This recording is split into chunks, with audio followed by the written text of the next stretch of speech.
Hey,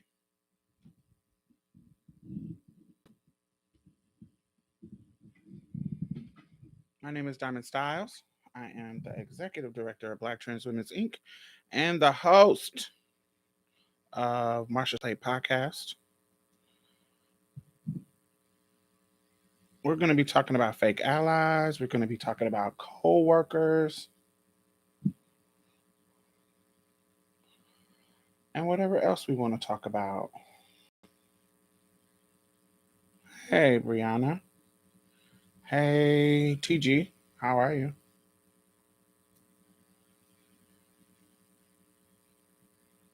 And when I say fake, I mean y'all will be able to let me know what y'all think if it's fake or if it's not.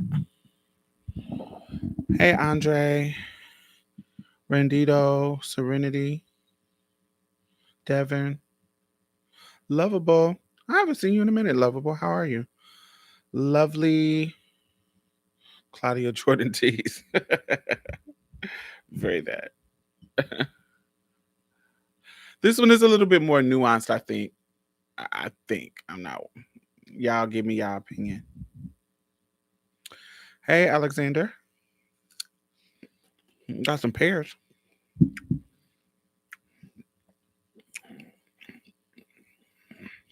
Hey, Marissa.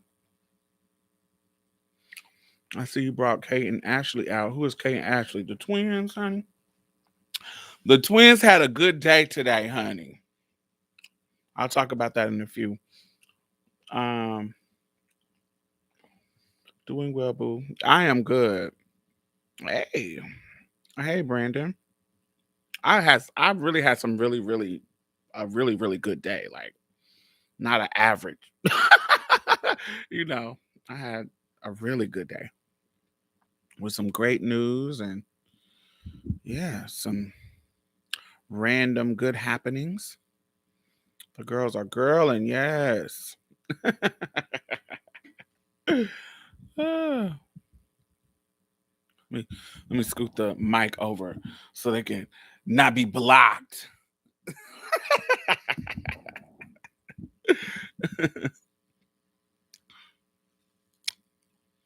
mm.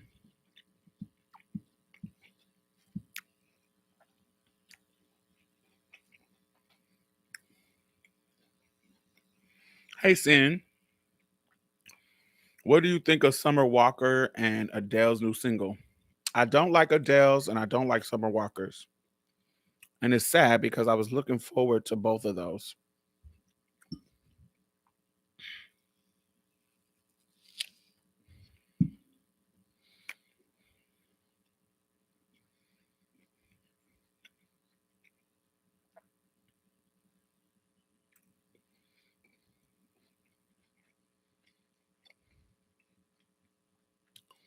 Yeah,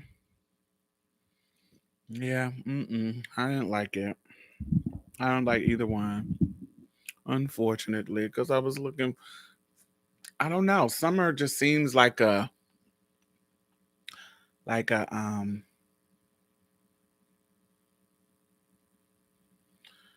Gen Z. I don't want to say that because then y'all gonna be like, "Girl, what?" Um, I don't know. She like represent for the hood R&B girls. Like she's not Mary J. Blige, but what Mary J. Blige was when Mary J. Blige came out. I know she don't sing like Mary J. Blige. She doesn't look like her. I'm not comparing their sounds.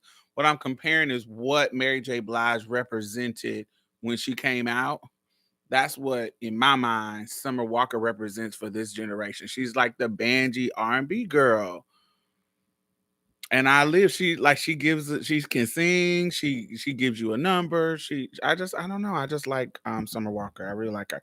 Now her politics and her weirdness, no, but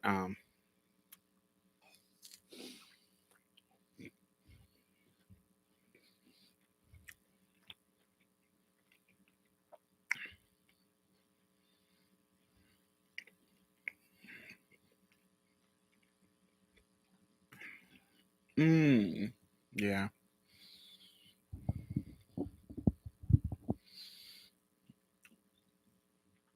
So today I had went to for the first time, I got a mammogram. And I was so nervous because um y'all know I got silicone. And I got what folks would call some bad stuff and some good stuff. Some shit I don't know what these bitches put in me years ago, and then some shit that I feel like, is good shit. So I was nervous because if you have a little pain in your breast and it's fleeting, like it goes away, more likely it's not nothing serious, it's just a pain that you have. But if it's consistent, that's what you got to worry about. So now that I got insurance and I'm, you know, gainfully employed and all that kind of shit, I was like, well, let me check my breast. I've been kind of scared because, you know, my history with silicone, nothing negative, but you don't know what's going to happen down the line, da da da da da, all that kind of shit that comes with black market shit. So I was kind of nervous.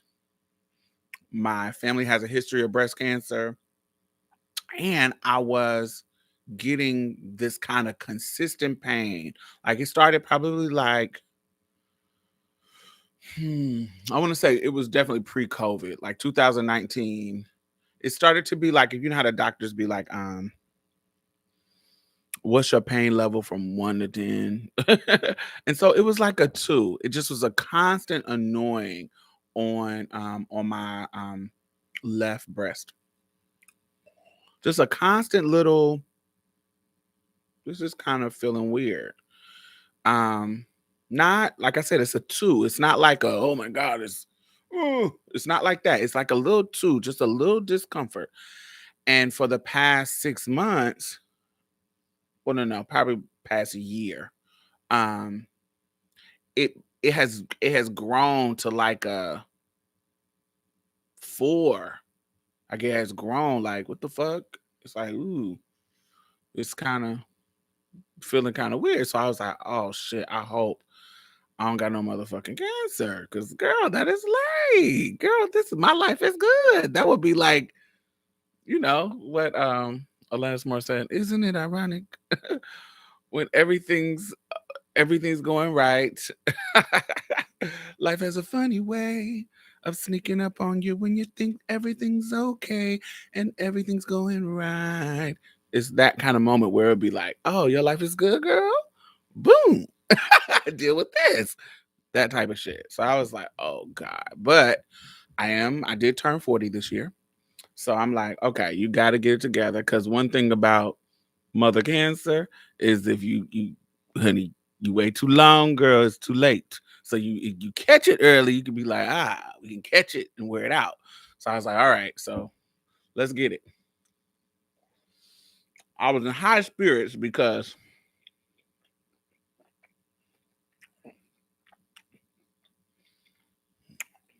in February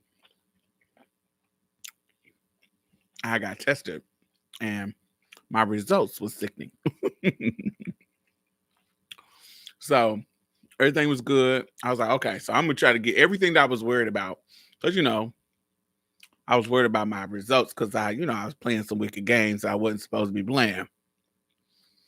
And so I was like, ooh, I done did some risky stuff. So I was nervous. Usually I'd be more secure, like, oh, I ain't worried about it. I've been doing my thing. But honey, that test had me nervous because I had played some games that I shouldn't have been playing as a grown adult woman who knows better. But I digress. That's just what it is. But yes, my status was good. I was clear. Everything was good. So since I had that good news, I was like, okay, I need to go ahead and get this cancer shit out the way. So, well, the possibility of that. Playing in the streets, right? Playing in the streets, in the dark, playing in the dark arts. And so I was like, okay, I asked my doctor. So I have a new primary care doctor, and she cool as fuck. She Asian lady and just cool. And so I told her about the pain that I was having in my breast, and she was like, "Oh, okay. Well, let me send you to this clinic, and they'll do your mammogram." And when I called them and I described what I was feeling, they was like, "Okay, we're gonna do a mammogram and we're gonna do like a MRI to like look all around because what you're describing that's like high risk, or we want to really see what's going on." And so went there today, and I'm all last night like I barely got any sleep. I'm like, God, what if they hit me with this fucking some crazy ass news? And you know, I got a history in my family. My grandmother died of cancer, and I was like, oh God, man, I'm nervous about this. So I get up in the morning, and my appointment was at 10. I get up and go in there, and so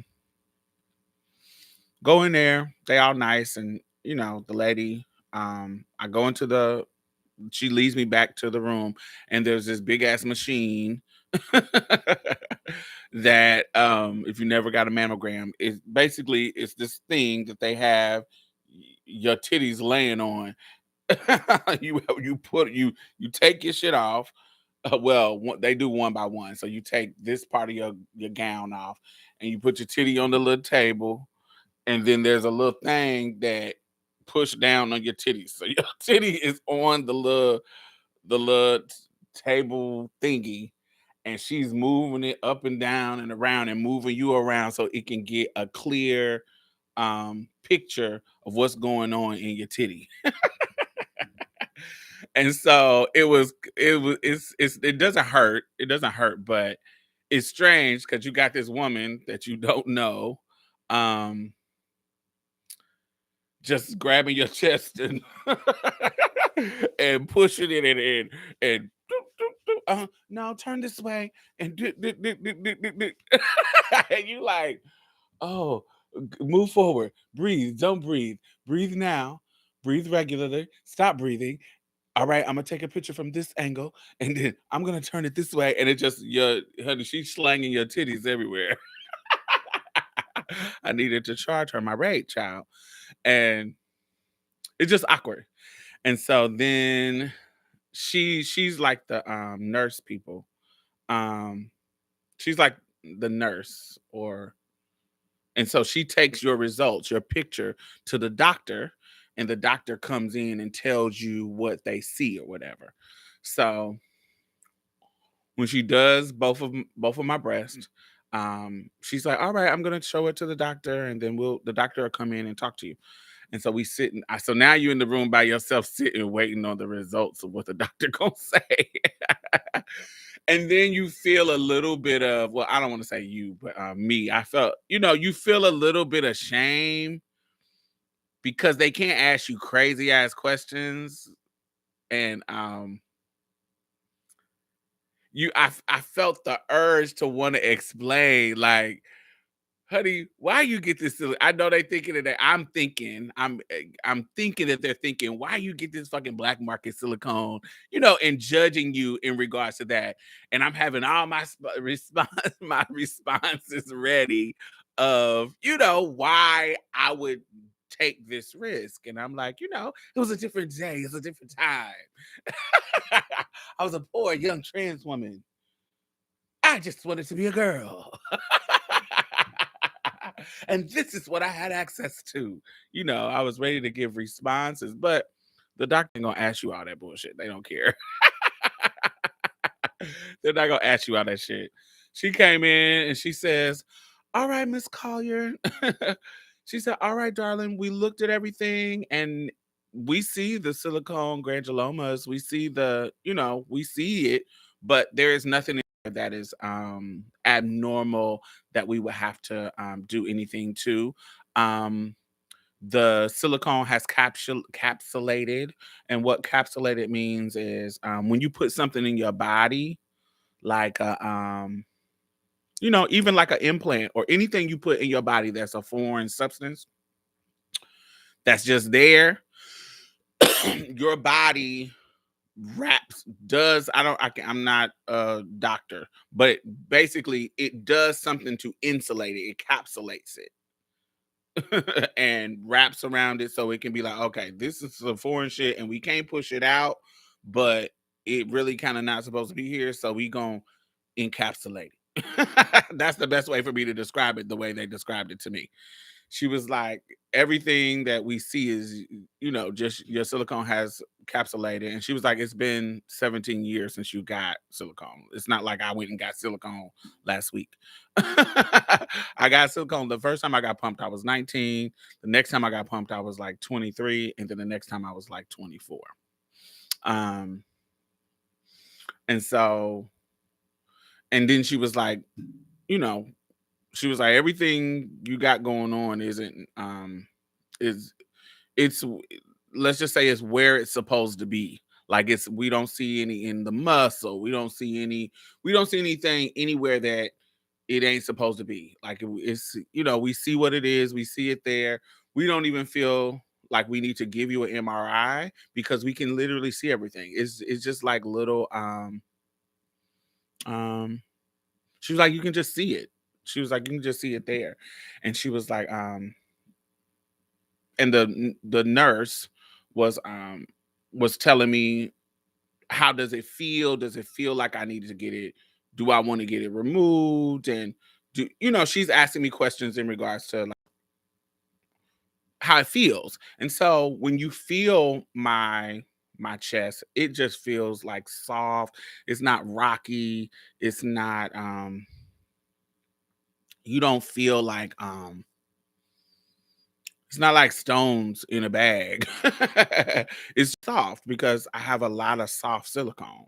And so she was like, if you don't want to get it removed, there's nothing there that really needs to be removed. It's not causing any kind of issue. So if you just want to leave it alone, you can leave it alone because we don't see anything growing. We don't see anything that's really a problem at all.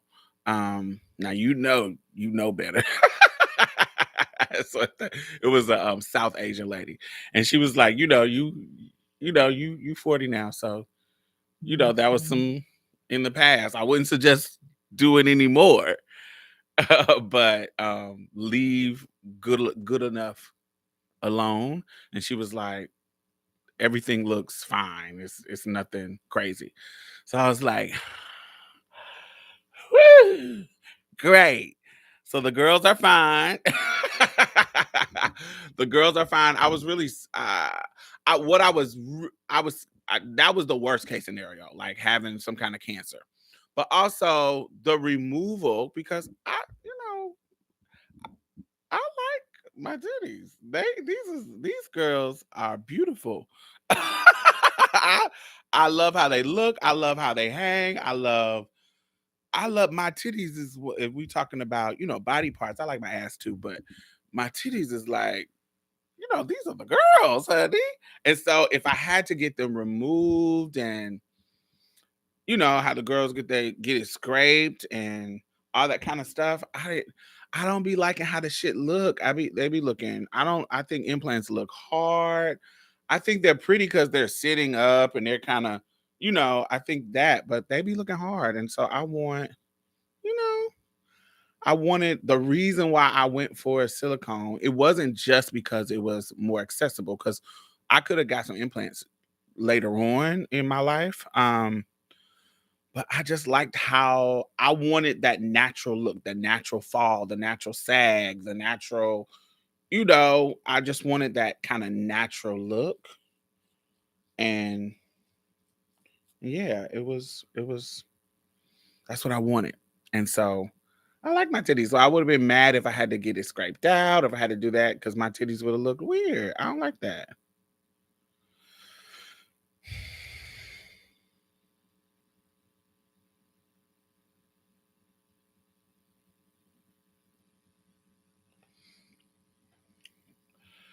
Let's see what y'all talking about. Squeeze the milk out. Yes. Um, I know people advise against silicone, but I still be wanting it sometimes till this day. Yeah, I don't advise for or against it. What I advise for you to do is only go to people who have a long history, um, you know, a long history of doing good work. Do your research. Be very, very diligent. If they acting weird, asking, not letting you ask questions, not letting you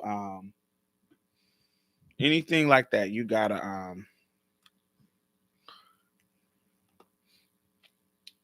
don't fuck with them. But there's you can get your BBL. There's so many different options now. And plants are looking much, much better than 90s plants. When I was growing up in the 90s, implants weren't as pretty as they are now. They have a whole implants can be fired now. So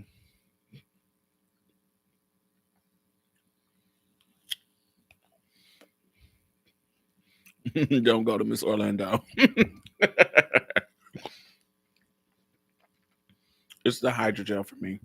Yeah, it's so many good options.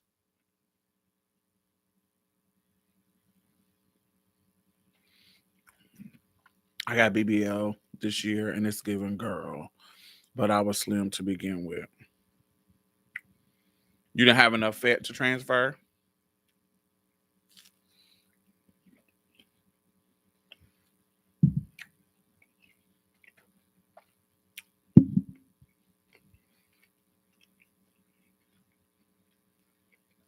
This is water, but it's about to not be water.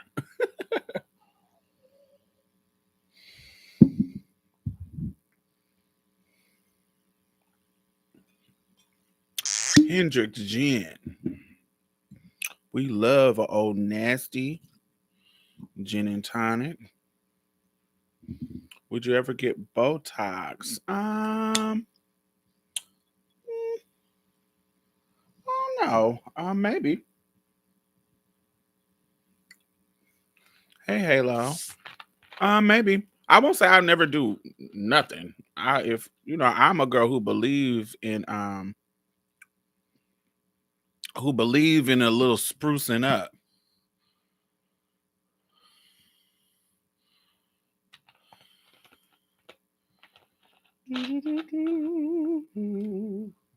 Yes, I believe in a little sprucing up, baby. I need to go out of the country for a second round. I got a BBL in Miami with Dr. Bodak this year, and I feel the same. Oh, y'all are not happy with your results? Did you see a big difference? Or is that what y'all saying? Is that what y'all saying? Y'all not happy with the results that y'all got?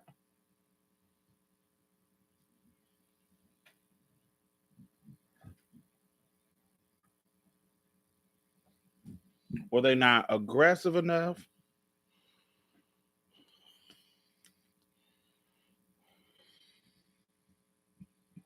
Hmm.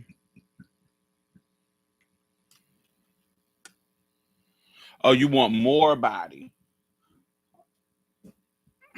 Hmm. Sweetie, I already took you out. I'm not gonna run in and out the house.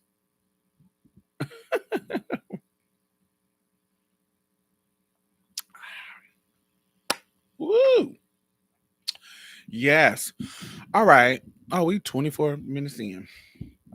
Yeah, I don't want no BBL because I'm already thick where I want to be.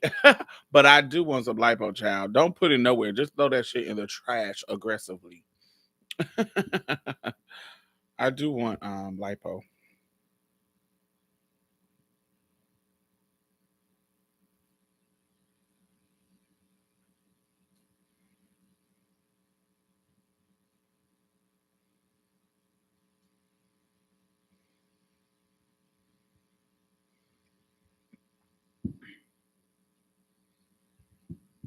Thank you, thank you, thank you. I feel like BBLs only serve if you fat. Yeah, if you got a lot of fat, if you got a lot of fat to work with, I feel like Yeah. I feel like it's sickening.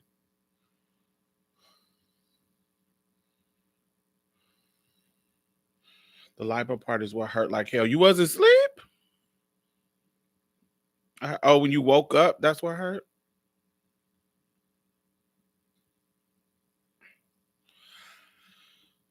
I would maybe get lipo, but I'm scared I'd gain it back.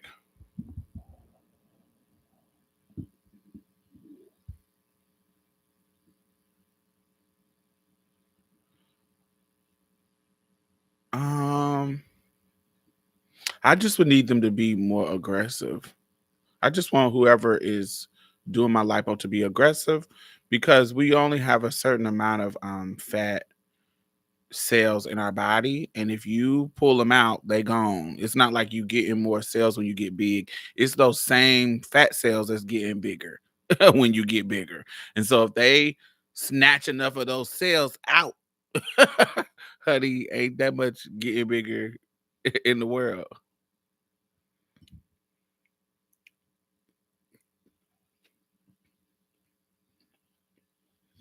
Mm-mm. Yeah, I want to be sleep, baby. I don't want to be work. I don't want to be woke.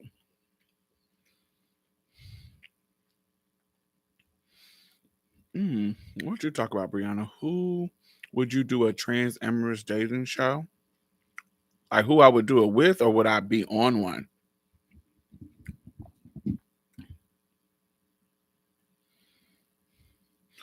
Right. Knock me out. I want to wake up and be done. Do everything. I also am the type of bitch that whatever I can afford, I want you to do it all at one rip.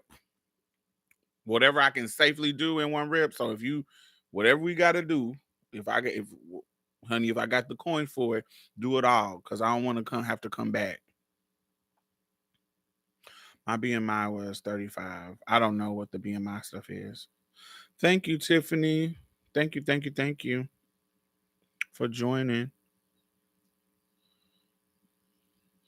Who would you cast, or or would you produce it? I wouldn't be on the cast, but I would love to produce it. There was I have another friend named Diamond. And she was trying to produce it, and she was going to have me help her produce it, but the thing about it, it was hard getting dudes. This is the issue with doing that kind of show. It's hard getting dudes who want to participate. And we were thinking that because of the the seduction of being popular and being on the show, of the 15 minutes of fame, we thought that that would be enough, but it was hard. We definitely could have got the girls, but it's hard to get the guys on a televised show. Yeah, that's difficult. We I'm trying to get into my producer bag, so shit be happening behind the scenes for me, but some things just don't get to popping off. I think Nikita Dragon had a dating show, I think. Oh, I don't follow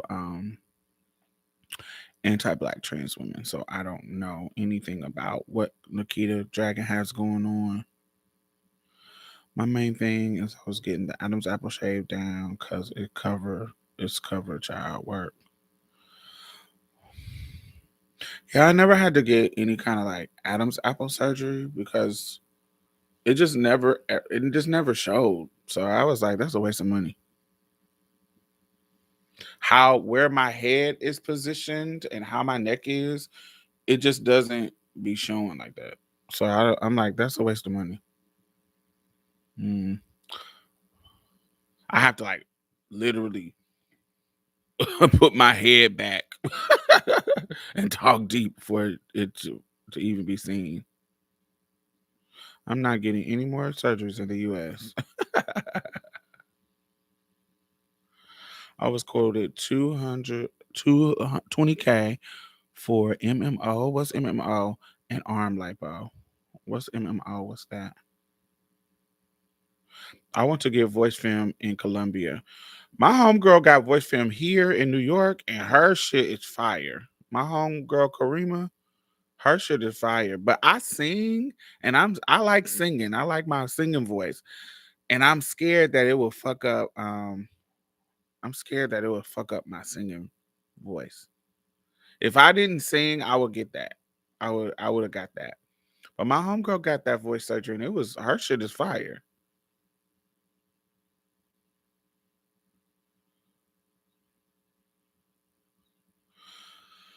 Oh God. Ask me another time. I can look it up. I don't know. It, that's deep in our conversation. She got it probably like 4 years ago. But I know it was in New York. I know it was a doctor out of New York that was really popular for voice surgery. Yes, they don't advise it for people that sing. Yeah, I'm scared. I don't want my voice. I'm not no fucking artist, but that's something I love to do in my free time. And if it fucked up my voice, I would be pissed. She's not a singer, so she didn't care. But her voice sounds good. Like it took her voice up and it doesn't sound fake. It doesn't sound like Minnie Mouse. It sounds like a regular, it's her voice just taken up like some octaves, not some octaves, like a octave, like a half octave.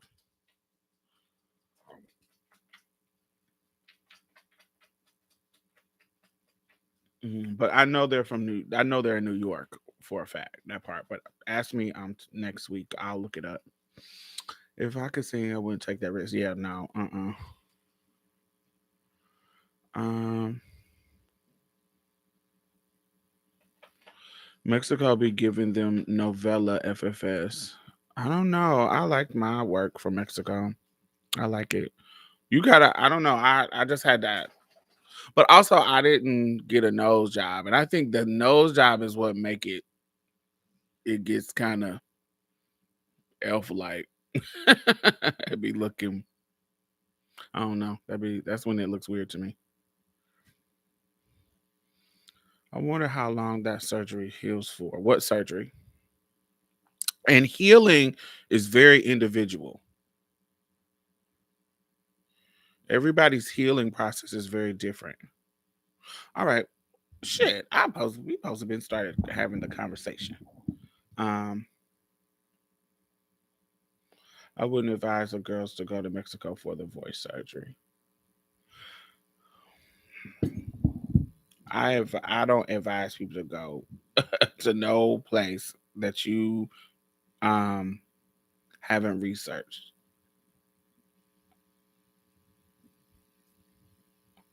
All right, so I want to read this to y'all. This is from one of our regulars that usually is in the chat, but she's not in the chat. And she sent me this, and I wanted to read it, and y'all tell me what y'all think.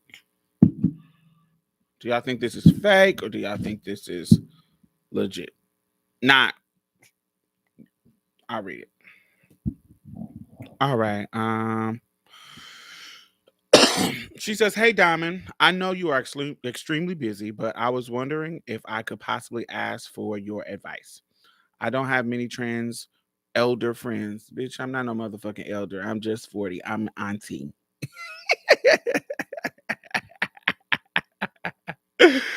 I don't have any trans elder friends to consult for advice. And I figured I would reach out and see if you could offer any different views. This past month has been a bit traumatizing for me in a way, in many ways. And I recently ended up losing a friend over a conversation and some personal views. Let's call me elder like I'm fucking 65. Ah, with that being said, here's the story. My friend in question is a cis het man, and we have been friends for about 2 years. To my knowledge, he has never misgendered me. I think this is a coworker, y'all. So not just a friend. I think this is a coworker too. Um, to my knowledge, he has not misgendered me or been disrespectful in any kind of way, shape, or fashion.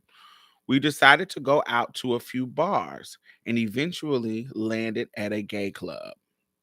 We were having a great time, and honestly, this was the first time I had felt normal in a long time. He eventually asked me a really serious question, an awkward question, while we were out at the gay club. He asked me why I chose to stay single and why I no longer date. I began to tell him all the reasons why I did not date or engage in any relations with anyone. I told him I am treated like a fetish and how a lot of men that pursue me refuse to be seen in public with me or want no emotional commitment with me. I informed him of the internalized transphobia most men have that are attracted to me. He couldn't grasp what I was saying, so I decided to ask him a question if he would ever date a trans woman to prove my point. When I posed the question to him, a form of disgust came over his face. He then stated no. I asked why not. He stated, I wouldn't want to date or be with a man. I asked him if he saw me as a man, and he stated no. I see you as a woman. I then asked, well, then that doesn't make sense. If you see trans women as women, then why would it be an issue? He then stated that she was once a man and I don't want to date a man. So I asked again, so am I a man to you? He couldn't really respond, and we ended up the night without finishing the conversation. I waited for a few days to pass by to express my concern with his views and how they bothered me. He stated that he didn't say anything wrong. I told him that I couldn't be friends with someone who viewed me as a man, and he kept saying that he didn't view me as a man, but that he could never date a man. I am completely confused by this statement, and I honestly don't know what to think. So I ended our friendship, but I was wondering, do you think this is a trans person? Do you think that a trans person can be friends with another person who doesn't see their identity? Or am I being too sensitive in this situation? I feel like it's really hard to find people who see me as a woman, but they maintain relationships with me and it is based off of like political correctness and they're just being nice, not because they actually see me as a woman. Any insight would greatly be appreciated. All right, let's see what everybody is saying. All right, California Rican, red flag. I'm so lucky my man is not like that. Woo, I'm still side eye him sometimes. I'm a chemical pill junkie. Work. He's telling you without telling you. MJC, red flag. So is he attracted to her? And no, but can't reconcile it. They can't be friends with disrespect present. How could you be friends with that though? I wouldn't be friends with anyone out of political correctness. He's just ignorant and couldn't explain properly, but he's entitled to his preference. That seems like work. So let me say this.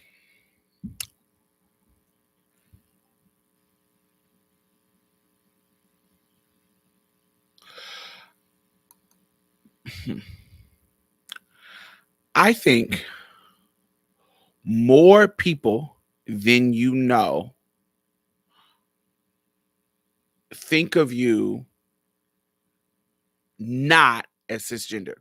I don't want to say they think of you as a man, but there are many people, and when you get to know them and become their friend, we're not talking about the haters. We're talking about friends. We're not talking about the ones that don't want to use your pronoun, don't want to use your name. We're talking about the ones that use your right pronouns, use your right name, use everything that you tell them that is right in regards to say what they how to respond to you. They will do all of that, but in their mind, they don't think of you as a cis woman. They think of you as something different. They don't think of you as a regular woman. They think of you as a trans woman. And that is somebody who has a past of an assigned birth birth assignment. Okay? I don't think they think of you as a man, but I don't think they think of you as a cis woman. And hence my problem a lot of times is I had to get comfortable with being a trans woman. And sometimes people say when I deal, when I that when I say things like this, that is turfy, but turf is trans exclusionary radical feminists. I don't exclude transness from womanhood. So I can't, I just, that doesn't make sense to me. But I'm okay with being a trans woman. So even like Chimamanda, how you say her, the African writer's name? Chimamanda, something. Y'all know who I'm talking about. Chimamanda Adichie, the lady who wrote half of a Yellow Sun? Anyway, Chimamanda, yes. When she said what she said, I wasn't offended I wasn't offended by what she said when she says, I think trans women are women, but I think trans women are trans women. I don't have a problem with being a trans woman. I don't have a problem with there being a distinction between me and a cisgender woman. I actually think that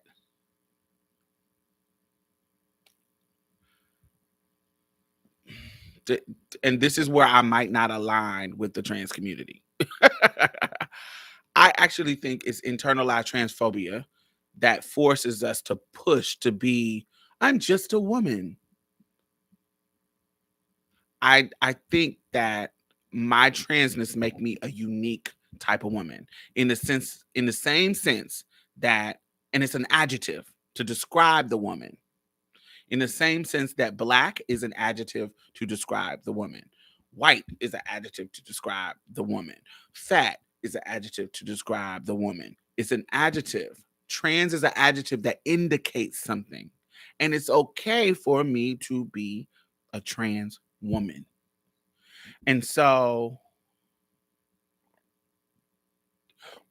excuse me, when I hear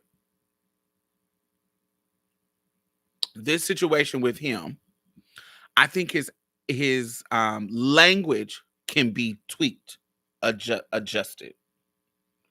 Because you saying I look at you as a man.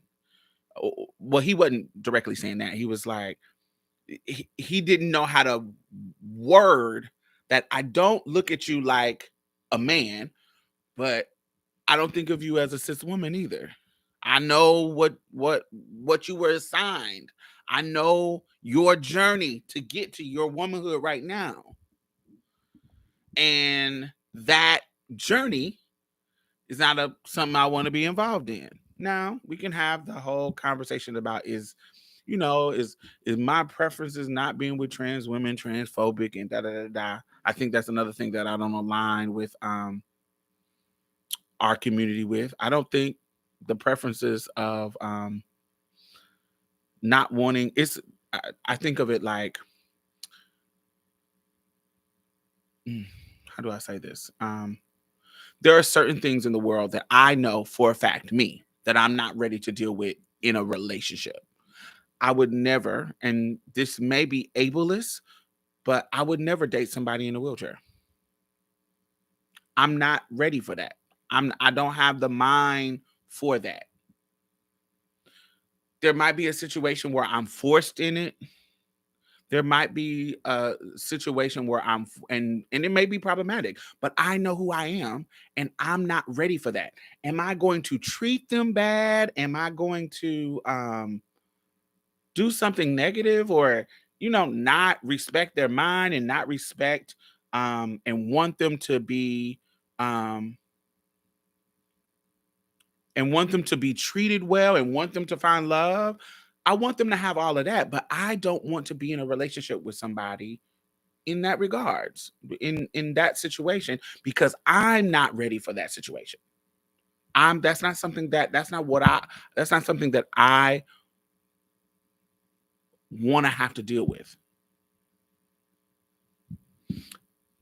I don't think me making that decision doesn't allow me to see their humanity, doesn't allow me to see their value for someone else. It's just not what I want. I don't want to have to deal with that. I don't want to have to deal with that capacity. And even like if I marry someone and they get in a car accident and they become disabled in in that kind of situation. I wouldn't want it now because I'm already in love and I'm already in the situation. Um I I'm just gonna have to deal with it because I'm already in the situation. But if from the onset I get to choose it or not, I'm not gonna choose that. Why don't you want to have to deal with it though? I don't want to. It's just I don't want to have to deal with what comes with it. What somebody people have described to me.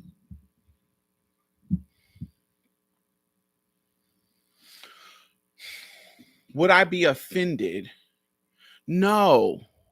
It's like somebody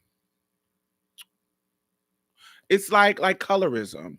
I'm not offended when somebody if something I do that's clear colorism or clear sexist, if we all are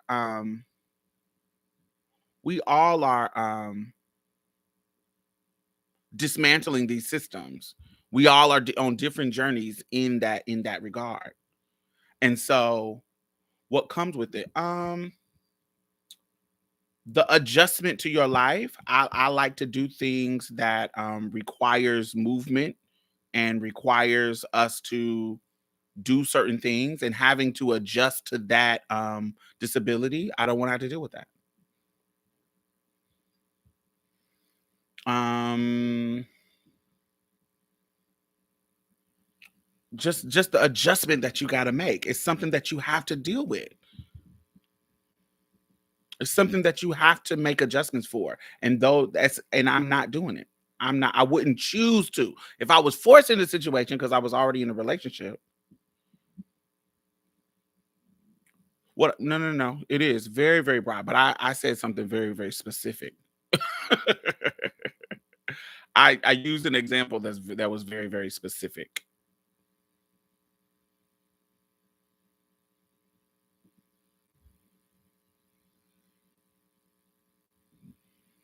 Yes, it is some I me listening to people who um me listening to people um who have that experience. I'm like I know for a fact I couldn't do. I wouldn't choose it. Now, if I'm forced in a situation where I'm already in love and then I'm married to somebody and then it happened to him and I got to deal with it, I still wouldn't want it, but I wouldn't, just based on loyalty and my love, I would just have to adjust because I love this person. So it is what it is. But if I'm choosing to get in it from the onset, from the beginning, I'm not going to choose that.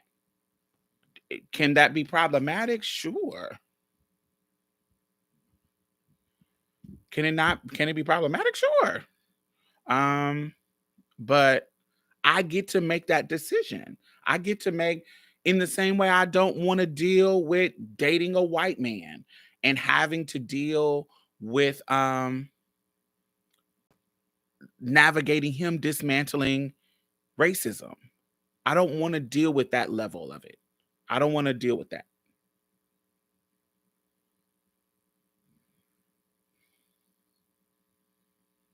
And so I think that somebody can be personally not wanting to deal with the trans situation for multiple reasons. I don't want to have to deal with what we have to do to have children.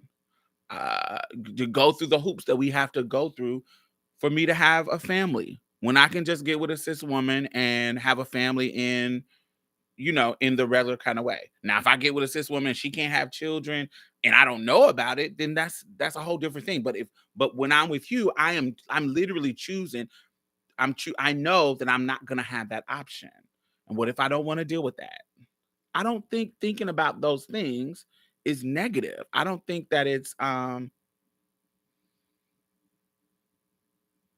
think you can have a discriminating um I think you can be as discriminating as you want to be in your bedroom and in who you choose to partner with. Can some of those things be problematic? Absolutely. But that is your choice. That is what you want to do.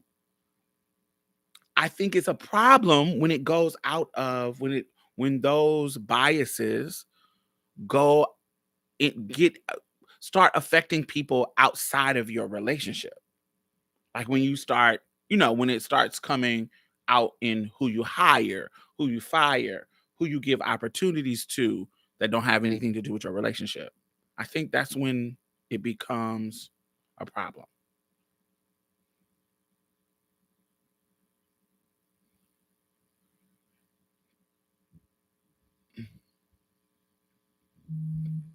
Okay, I think I missed some questions. I think he actually more informed than people are giving him credit for. He just doesn't have the language for it. And yes, hold on, stop. I think the way she describes him is he is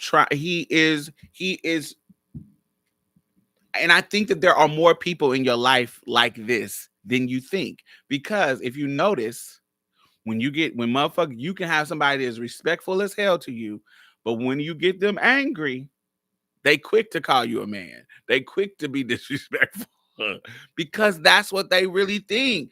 They just don't in that moment, they're not mad at you, they're not angry at you, they're not trying to harm you with their verbiage and their language. They ended before you got them angry. They were trying to be your friend and they want to be respectful of you. But that doesn't change what they think about you in their mind. It doesn't change that. And it's not necessarily they think of you as just a regular nigga. They could think of you, even some trans people. they, because you, I just don't understand how you can't acknowledge that there is a difference between you and a cisgender woman. It is a difference, and y'all both women, but there's a difference. If I come in the room and I don't know any of the women in the room, and somebody says there's one trans woman, is it 100% for sure? Not necessarily, but I'm 95% for sure. If I come in the room and it's one trans woman, I am going to try to come over there and connect with her because I know there is some similarities in our experience and we might connect because there is some history that we share on some level.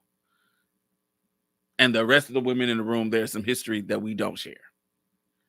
And so I don't think that's a problem. I don't think it's a problem until you try to invalidate people out of womanhood based on that history. And I think he just doesn't have the language. And if I was in that situation that she was in, I would try to teach him the language.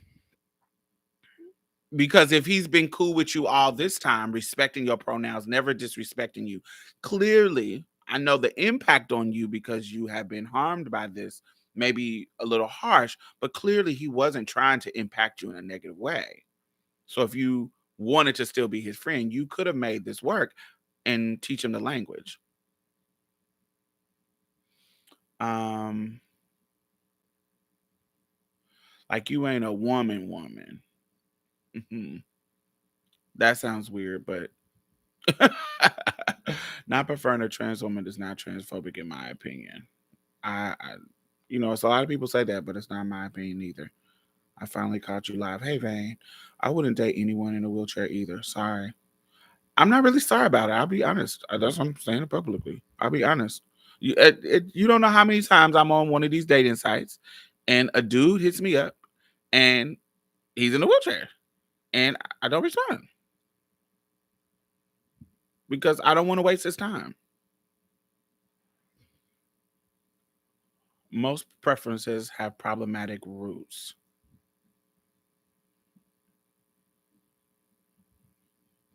Okay. Like in the same way, I don't think not wanting to date outside of your race makes you racist, but it can have racist roots. hmm or prejudice roots. Being in a wheelchair, for me, my reason is I don't want to have to deal with dismantling white supremacy in my partner. That is in a white man. I just can't deal with it. I don't want to. That's just something I don't want to deal with. um, being in a wheelchair is a visible disability. Other. My issue is just when men say they're attracted first and haven't clocked you, and then when they know what they have to deal with. Okay, yeah, I think that I've been in that situation where the first pictures the person posted up is of like up there of their top and it's just their face and they look cute and we having a good conversation. And then they reveal that they have a physical disability. And I'm like, you cute and all, but I don't think I want to have to deal with that. Is that problematic? I don't know.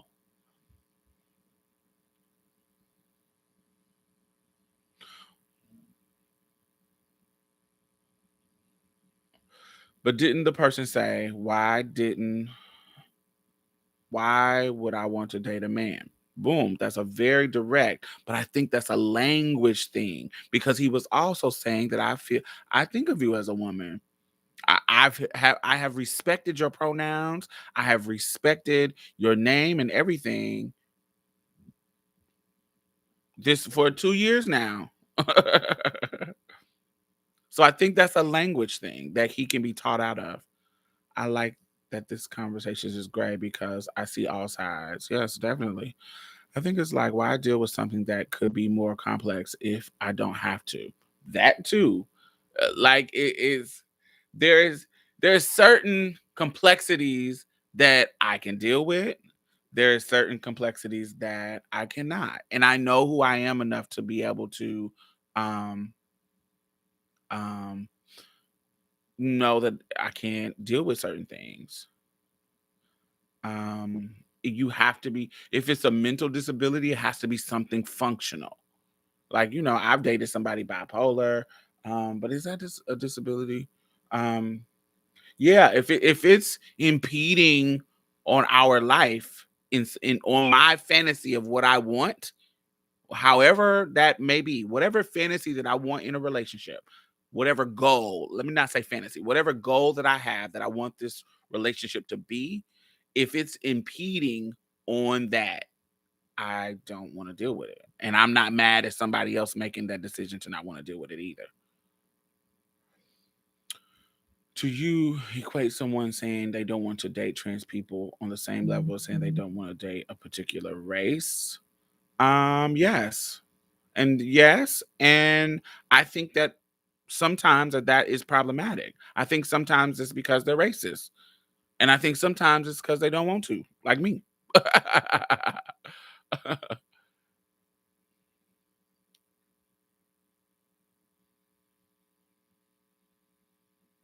I think s- I think you got to ask them why. You got to ask why. Um,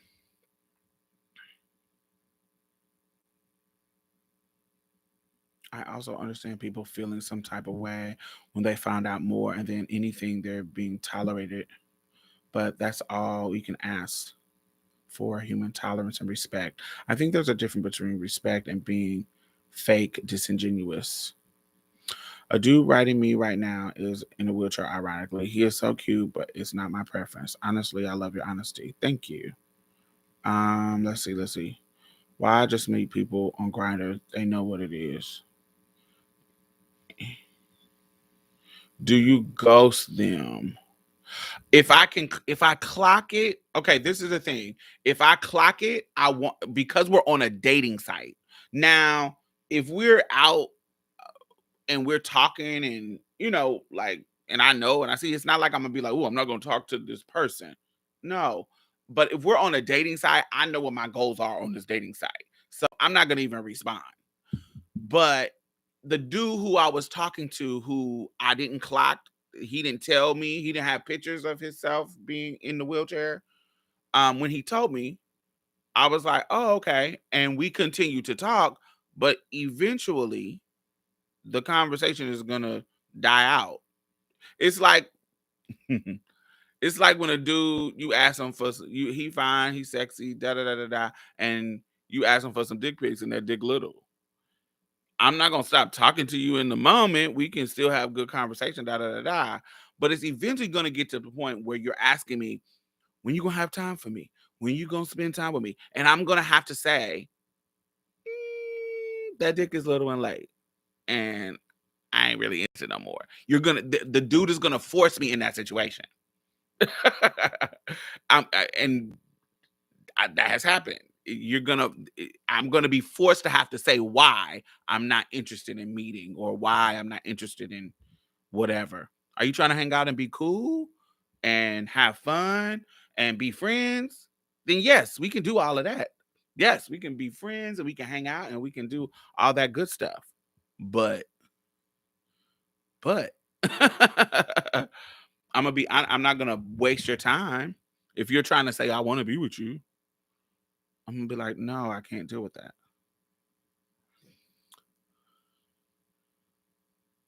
Same, dismantling whiteness isn't. I'd never date a colonizer. Yes, diamond men hiding their childbearing hips in them pictures. I like them childbearing hips. He meant to say a woman that's not cis. It's not his preference. Right. I think him in particularly, I think it's his language that he hasn't adjusted. But the thing with that is she is a woman to him, but other trans women aren't women. Like how I get how that's off-putting. I definitely agree. It's a language issue, definitely. Yeah, we have to talk about. We have to work that stuff out. We got to work this out. But when you're trying to work stuff out with people, if you care about the relationship enough, you got to understand that the conversation is gonna get difficult, and they're not gonna always have the right language. And if they're trying, now it gets to a point where you're like, okay, bitch, now this is getting too much. But if you value this person as a friend and you want to continue it, you have those hard, tough conversations and don't let your sensitivity raise up. You're teaching, you're like a little child. It's like when you see a little child and they say, are you a boy or a girl? You look like a girl, but you sound like a boy. You might want to punch them in their face. Get out of my face. But that is a child. That is a child that doesn't know. And they're not actually trying to be disrespectful to you. They're just observing, bitch. They're just clocking. And so, honey, they ask you the question. And so you gotta be like, some girls have deep voices. And so this is how I sound. I'm a girl. And then they gonna look at you and say, oh, okay. And move on. That's what they always do to me.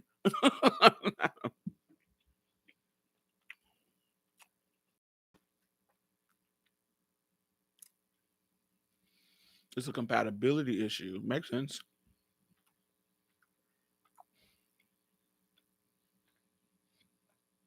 That's like being light skinned, some white person preferring a light skin over a dark skin, black person, period. Hmm. If But see, that's why I wouldn't date a white person.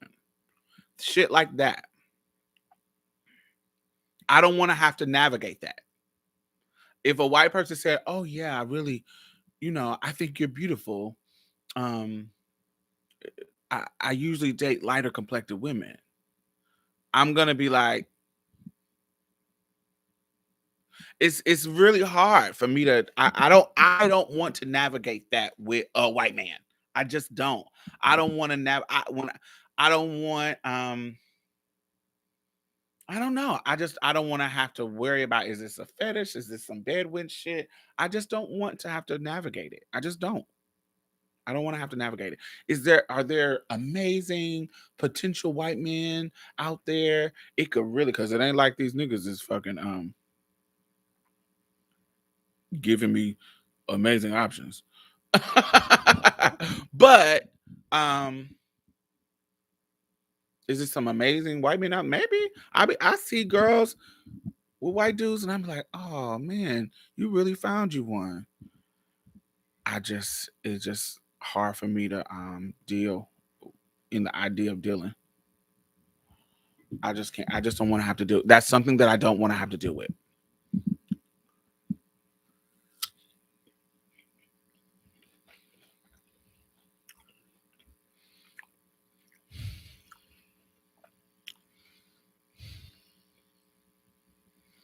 Mm.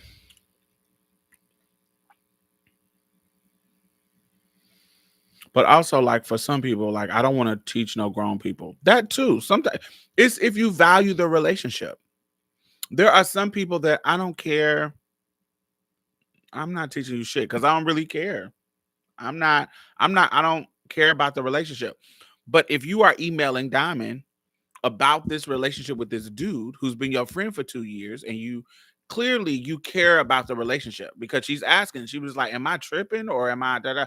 So clearly she cares about the relationship. Now, this doesn't mean that you let him disrespect you. My advice to her, this doesn't mean you let him disrespect you, but you teach him the language. You teach him how it's problematic to you and how that works, like how you think about it, and get him to get where the language is right. And then if he doesn't get it, you move on.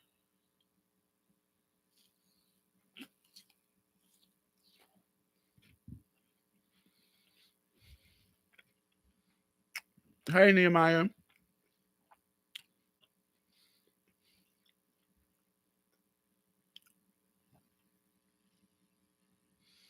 Sometimes we have to have patience. You don't have to have it, but if you want to, if you care about the relationship, yes, you have to have patience enough to teach people.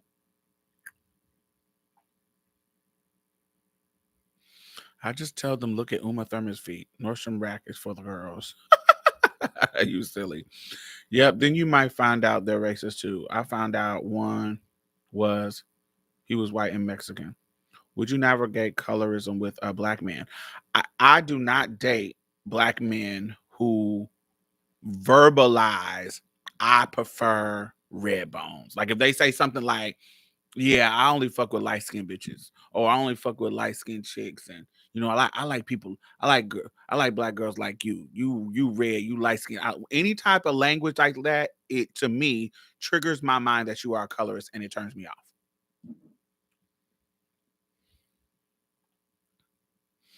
I want you to like my skin. I want you to like everything about me. But I don't want you to not only like me because of that. That's weird and colorist, and I don't like it.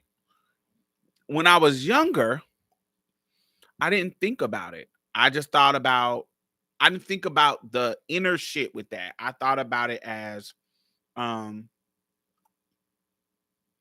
I thought about it as, oh, this is just their preference. Literally what I thought. This is just their preference. And in my mind, now, because I know that's a system that I'm trying to dismantle, if you would say that out of your mouth, you're not invested in dismantling it. You haven't done the work to know how problematic that is for you to say it. So we're not on the political same arena. And I don't want to have to deal with that either. I don't want to have to deal with that level of colorism. Now, he may not say it. He may not say it at all. That may be just in his head. But if you have the mentality to say it and you don't understand how problematically it is, then I don't like that. I don't like it and I don't want to have to deal with it. So I've told tons of dudes I'm not interested. They'll walk up to me, damn, I don't even like dark skinned bitches. I only fuck with chicks like you, thick and fine, red. And I turn my nose up.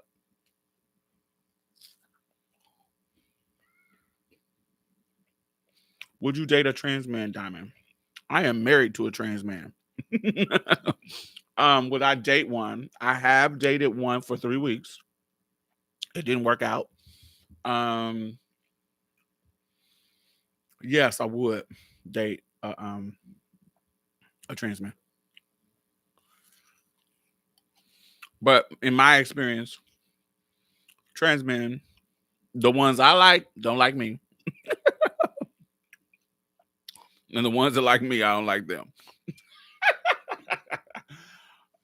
It's very rarely mutual.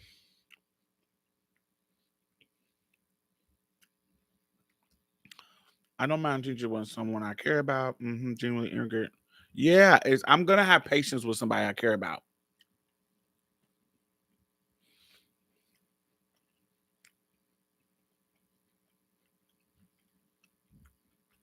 hmm Let me see. Let me see. Did I miss something? No, no, no, no, no. But I think there's more people like that than we think in our lives as trans people. And we're talking about allies here. We're not talking about the ones who secretly don't like you and say disrespectful shit behind. Um, that's interesting. I had always thought it would be easier if both people were trans. Yes, but I learned a lot from Mia and Z's relationship that you both are navigating dysphoria, each other's dysphoria. And that can be a problem. That can be a clash.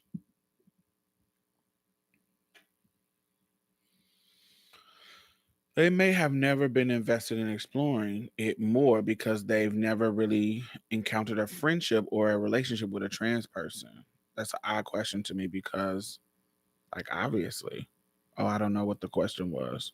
I don't feel like teaching no one.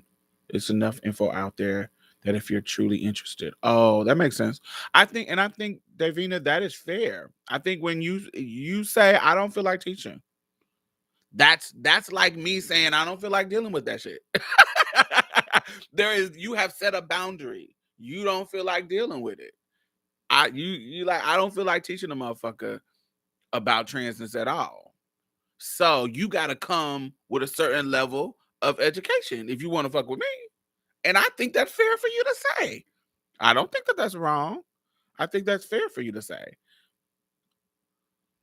honey. We all have our boundaries. We all have our boundaries. We all have, um, yeah, I don't know. I just feel like for me, there's certain things in the world that I don't want to deal with.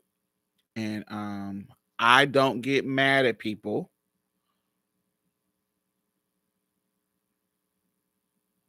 I like for a motherfucker to say, you're a woman to me. I'm gonna respect you. I'm gonna call you diamond. I'm gonna say all the right pronouns, but that ain't really my thing. I have to respect that. I don't think anything negative. If a motherfucker, now if you get to shooting off at the mouth and I don't fuck with y'all because I don't think you a real woman and da da da, that's when it becomes, I don't like that shit. But when it's just like, I ain't acting weird around you. I'll open up the door for you. I treat you like a woman.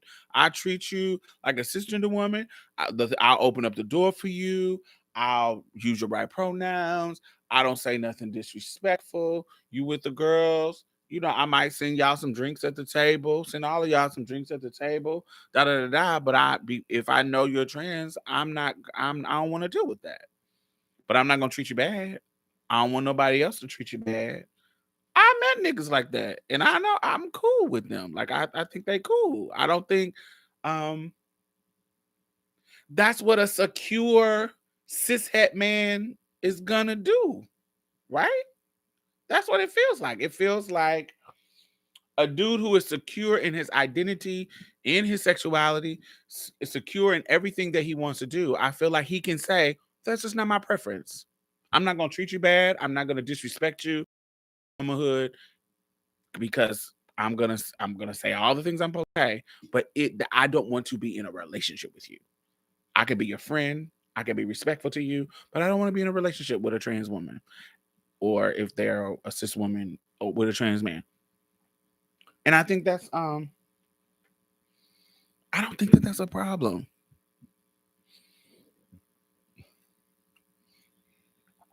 I get the complication. Don't let me I get the complication. It can be traumatizing and painful. Yes. You don't know how many times look, y'all know I got a whole video um meeting the man of my dreams. That was a fucking tipping point for me, because that was a source of trauma that I to that level that I hadn't felt before this. Now I've felt it passing, but it was I hadn't met anybody like him yet.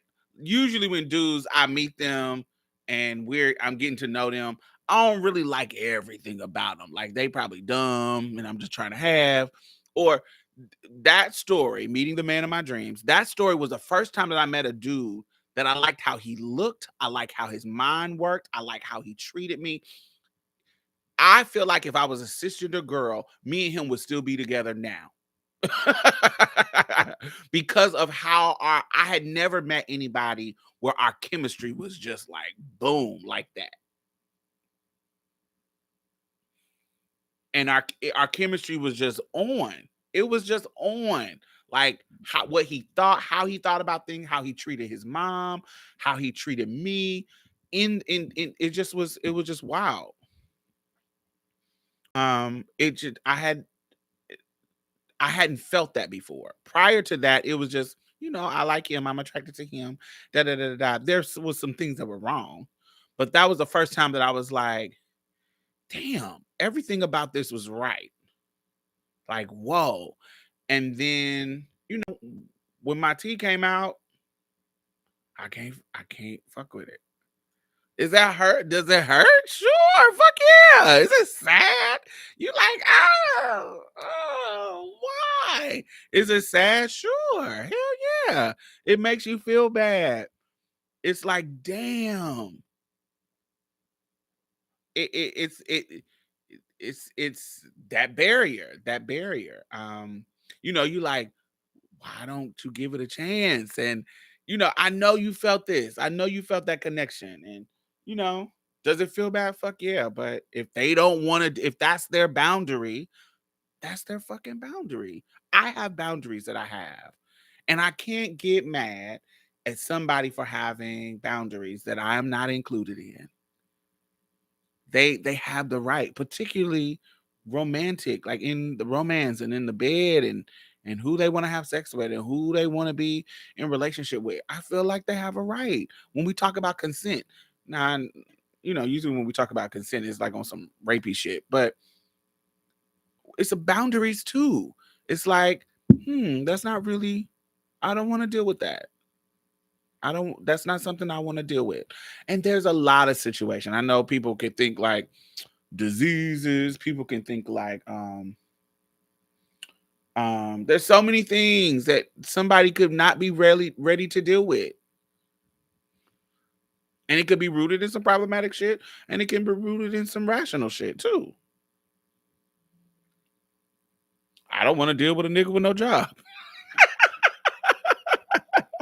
That makes my life harder when you broke.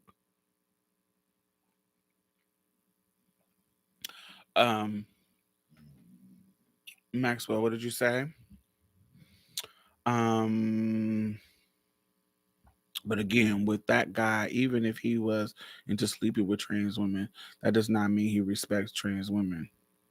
Oh, definitely not. I know a whole bunch of men that will sleep with you, get their dick sucked, put their dick in your butt, put their butt on your dick,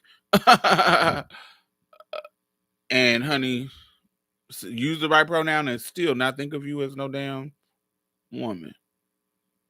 There's a lot of men who think of trans women or and trans men as well, when it comes to cis women, that we are their gateway to homosexuality.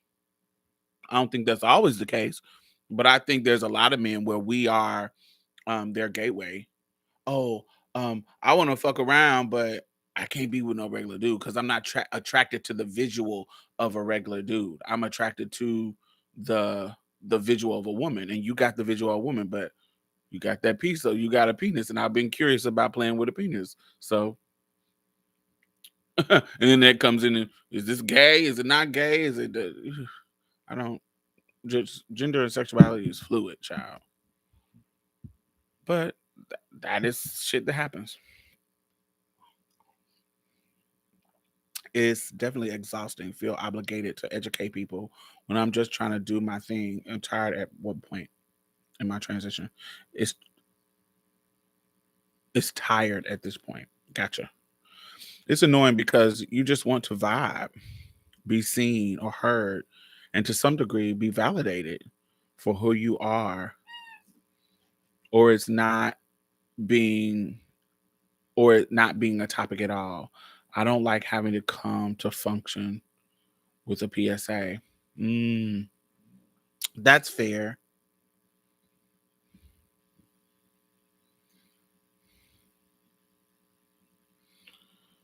So the super straights is about consent, right? I don't know what you mean. I haven't experienced that yet. Hopefully never. My man is trans amorous, so he loves that about me because I can't with that kind of rejection. Cis people find out you're trans and assume they can just ask or say anything they want. Like,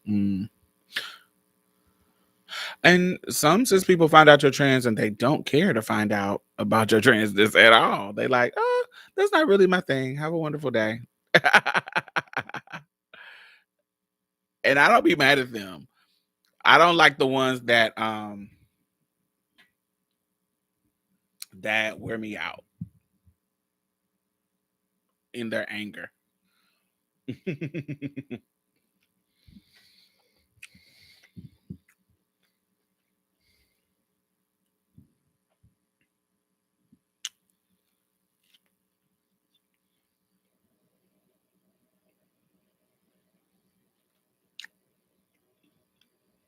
Mm. People get upset about the tricking thing or non-disclosure, but sometimes it's just not there yet. Ooh, that's a good point, Ty. That is a good point. Cause sometimes I am talking to a dude and it's just the vibe. Like I'm just vibing with the situation and I haven't decided whether or not I want to have sex with you. I haven't decided any of that. And so it literally, being that I'm not having sex, it literally is no point in me telling you that I'm trans. It's no point because I'm not having sex with you and we're just sitting here vibing. And sometimes there is no need for me to tell you right now. But for some reason, cis men particularly, and sometimes cis women when they want to chime in on our business, um,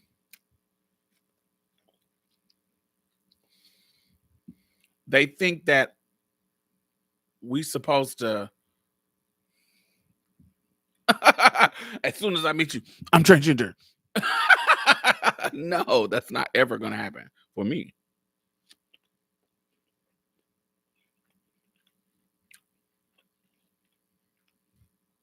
All right. So that brings me to my other topic. Another message. Y'all ready?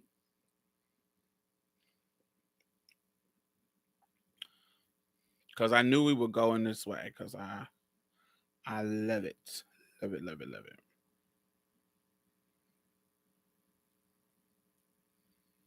All right, y'all ready? Y'all ready to listen? They act like we are deceiving them by not telling them we're trans at hello. Yeah, that's weird. The appropriate time to disclose the situation. Absolutely. Yes, we're getting into all the messages. These are voice notes. Y'all ready? Let me play it. Hey Diamond, so I have a question, and I mean, maybe it's not a question, maybe it's a statement, I don't know, but I'm not trying to take away from the LGBTQ community at all. If anything, I'm someone who fully understands and respects people in that community. But okay, so hear me out. So what I'm trying to say is, I feel like, why do trans people have to announce themselves and say trans this?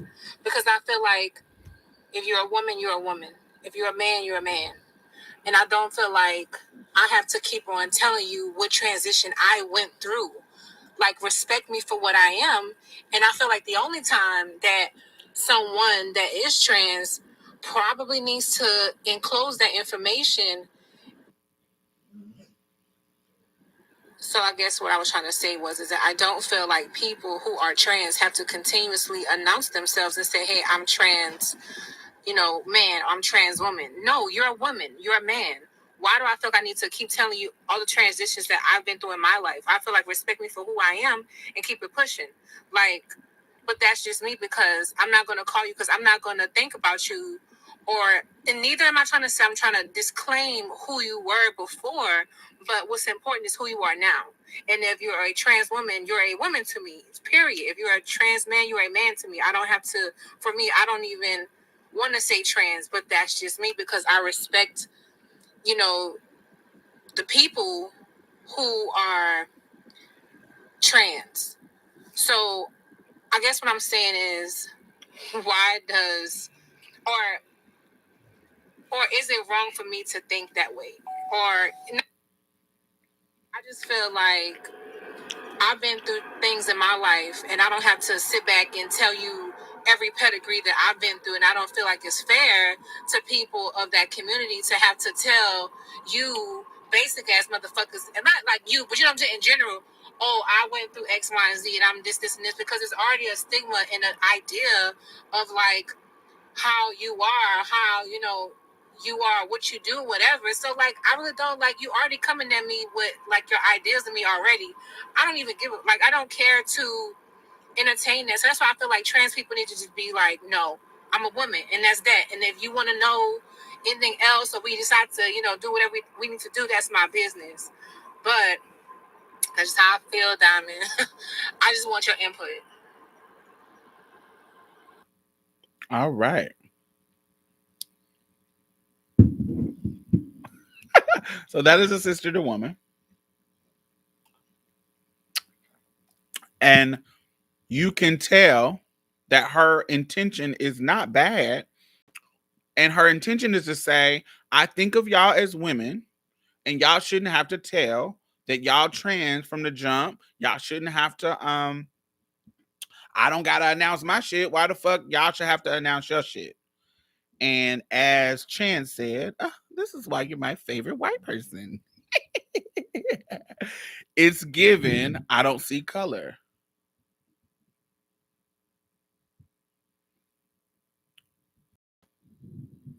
Yes, Khalif, her intention is to defend trans people. That is her intention. It's not bad at all. She is telling you that I don't feel like y'all should have to announce that y'all trans. And I don't think that that is wrong in a certain context. In an ideal world, um, in an ideal world, we wouldn't have to. We would just be um, just navigating the world as we want to navigate. But that is given I don't see color. Like when a white person say I don't see color, that is what that's given. I want you to know in certain contexts, I want you to know I'm trans because that informed you of something. And sometimes when I'm trying to educate or when I'm trying to explain to you the difference, it's like a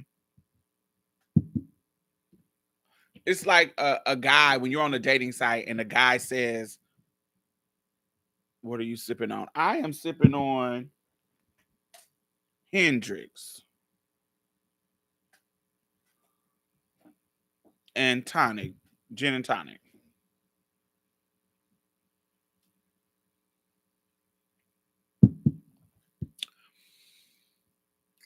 Sometimes when I'm having a conversation and I'm educating, I was about to make another point. When I'm dating, when I'm on a dating site and the tray asks me, "Damn, you fine, you so beautiful. Why the fuck are you on this dating site? You should have tons of options." My mind immediately want to say, "Oh, because I'm a trans woman and most motherfuckers ain't into the trans thing." They don't want to give that trans thing a chance. They don't want to have to deal with it. Or they transphobic. One of the two.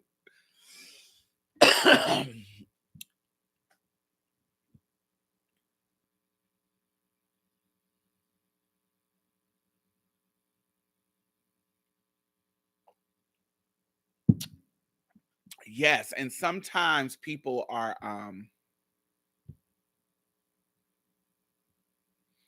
they are performing for you. Sometimes people, their intention is not bad, but sometimes they're performing for you. They want you to know that they're not like these other ignorant motherfuckers. That doesn't mean they don't need to be educated. That doesn't mean that you're not still gonna have to navigate and teach them how to engage with you. But sometimes their intention is not to harm you or be bad or be disrespectful or to be ignorant. They are really just letting you know that I'm not like them. And then that's when you come in and say, "Well, let me explain to you a little bit deeper in a depth so you're not asking this kind of silly question." Um I have to when I'm having um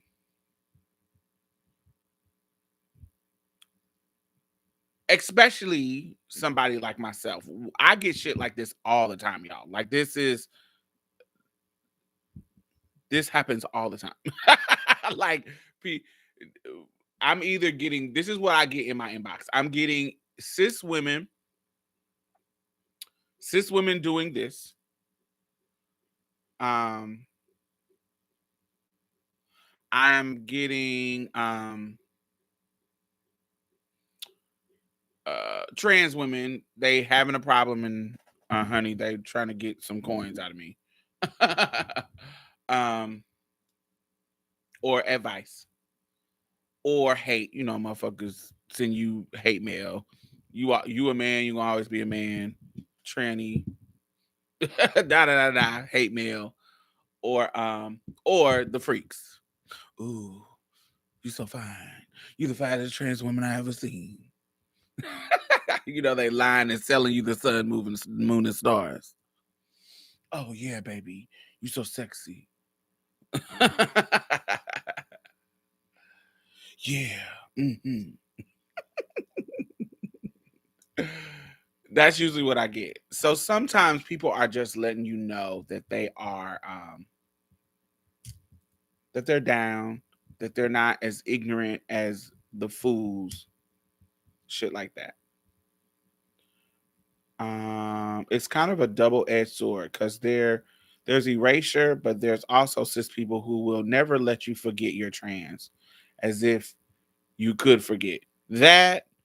I can deal with this person. I can deal with this type of person. You just got to teach them how to navigate it. I don't like the type. See, she's just telling you that I don't feel like trans people should have to announce that they trans.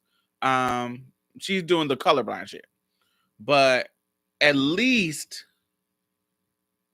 she's not coming at me like, why why does trans people not disclose?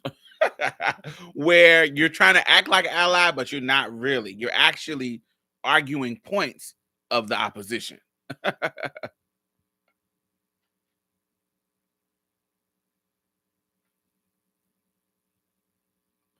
Our visibility is important also. Absolutely.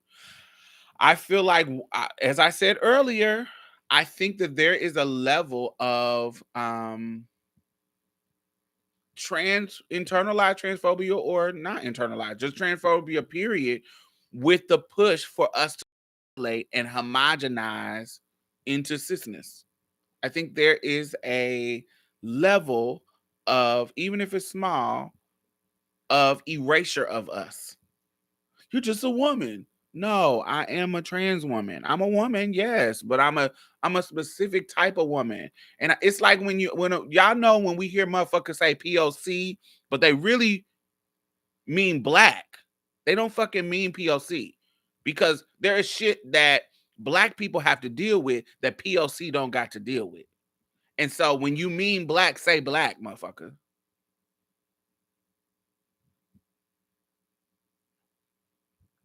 And sometimes I'm trans. I don't mean queer woman. Sometimes I mean trans woman.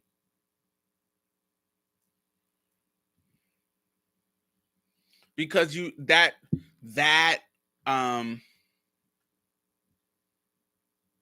that adjective indicates something.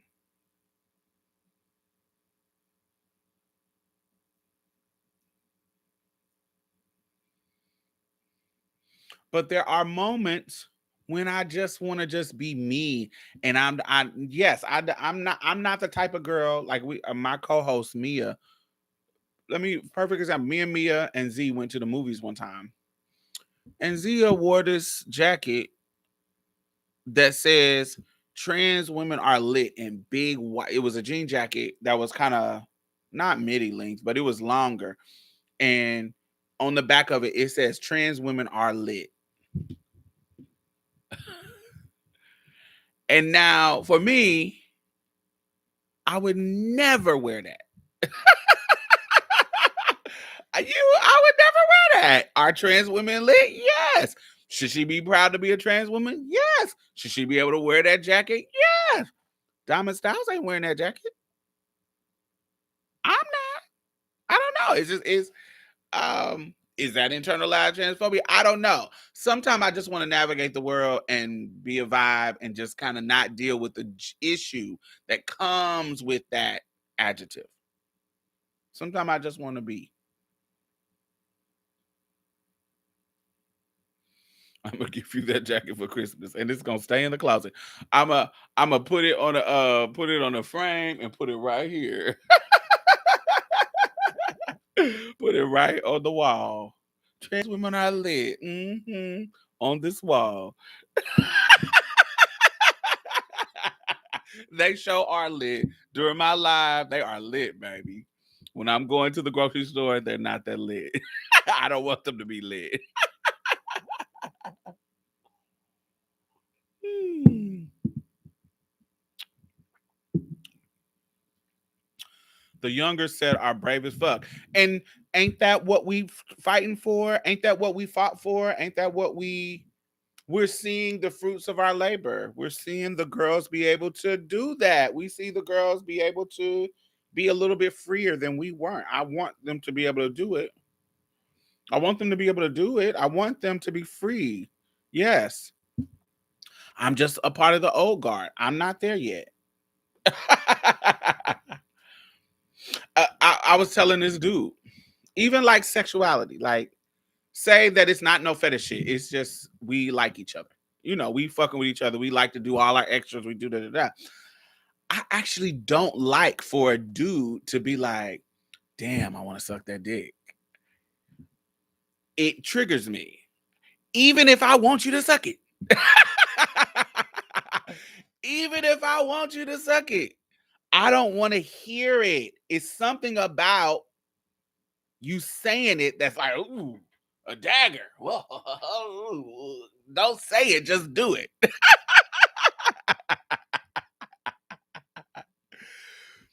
Because he sometimes he'll have the he'll say it.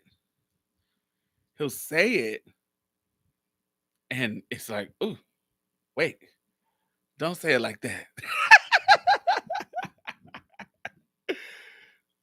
That's that dysphoria hits it up.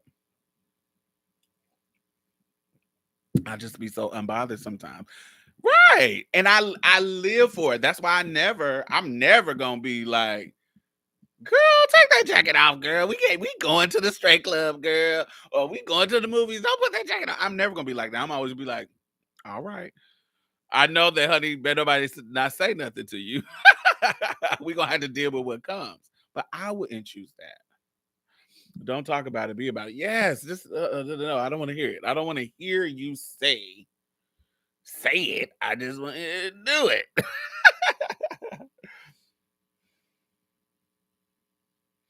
I have no problem with fetishizing them like they do us. Then kick as soon as I'm finished. Can you not? No. Yeah. Yeah, I don't have no problem with that when that's the set I'm looking for.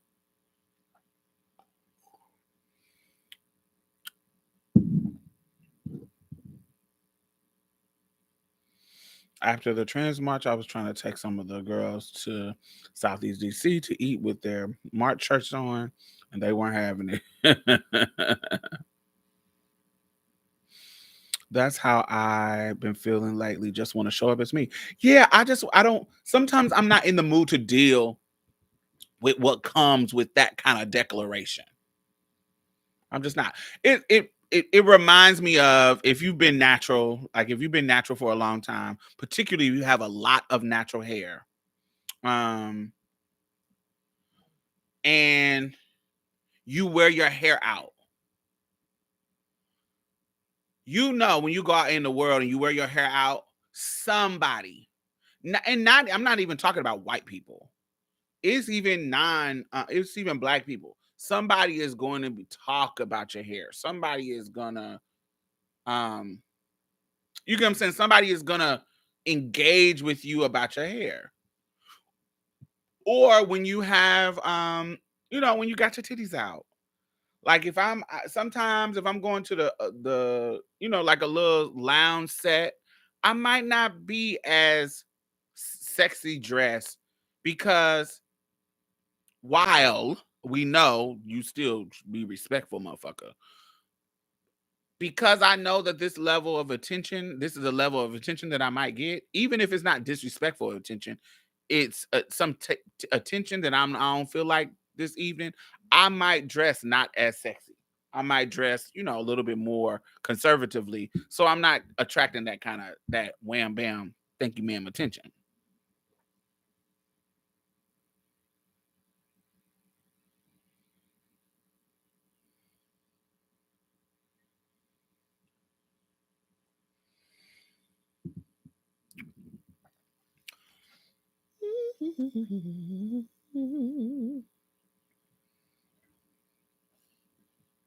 Where your toy? Give it. Give it.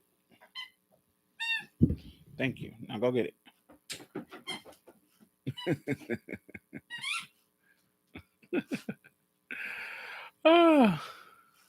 I don't know. I'm always covered up. I'm like my mom.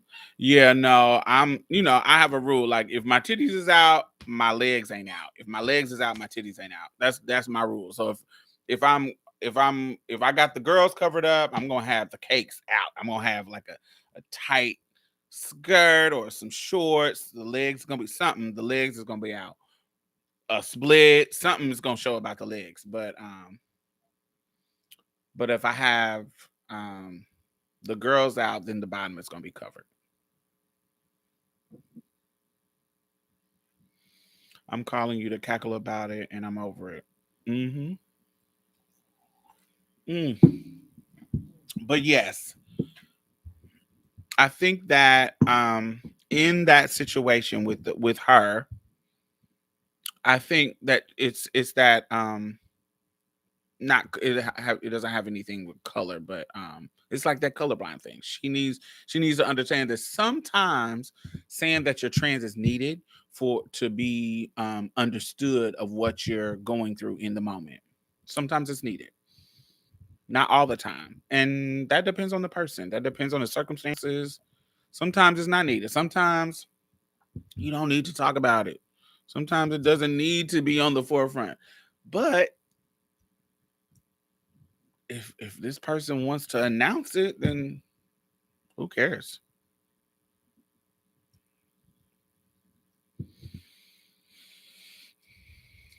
What else y'all want to talk about? What else happening? What's happening in the world? I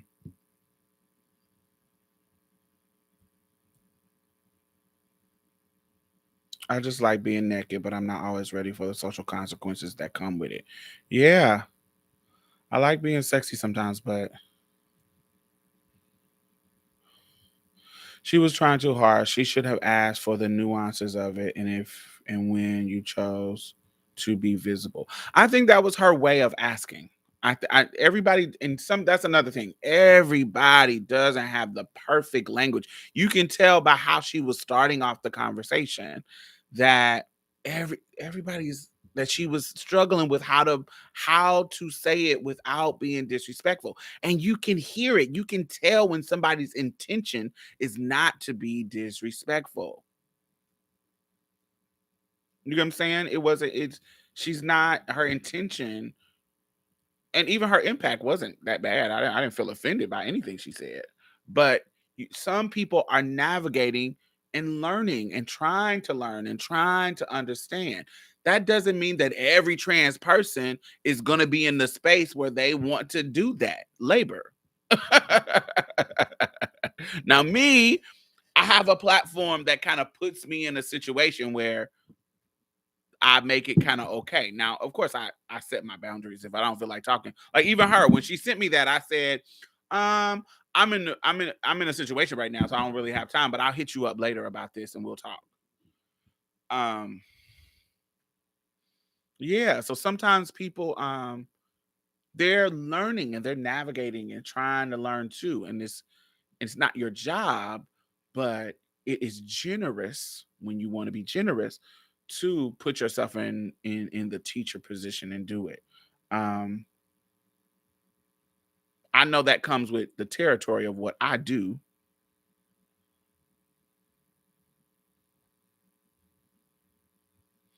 They also have to respect when a trans person simply don't want to teach them, and it's not our obligation. Facts, definitely. Sometimes I'm not in the mood, and sometimes it is. Sometimes I'll what you're trying to ask me is so um not beneath me, not that it's so like 101 that I'm like, or it's one of those redundant questions like, if a guy dates a trans woman, is he gay? I done answered that so many motherfucking times that I'm tired of answering that. It's like when white people say, well, what about black on black crime? Get the fuck out of here. Leave me alone. I don't want to engage with that type of questioning. I don't give a fuck about that. Hey Chris. Mm, any predictions about the world in the next 10 years? What I'm worried about is climate change. I'm scared. I'm scared that it's gonna be like Haiti, like Puerto Rico. I feel like it's gonna be so many hurricanes and shit that happen that we ain't even gonna have time to recover for them. Recover from them before they continuously coming and coming and coming. And because I live in Houston, a place that is notorious for um rain and flooding and hurricanes and shit, I'm scared that my stability is going to be affected by this fucking freeze that happened in Texas.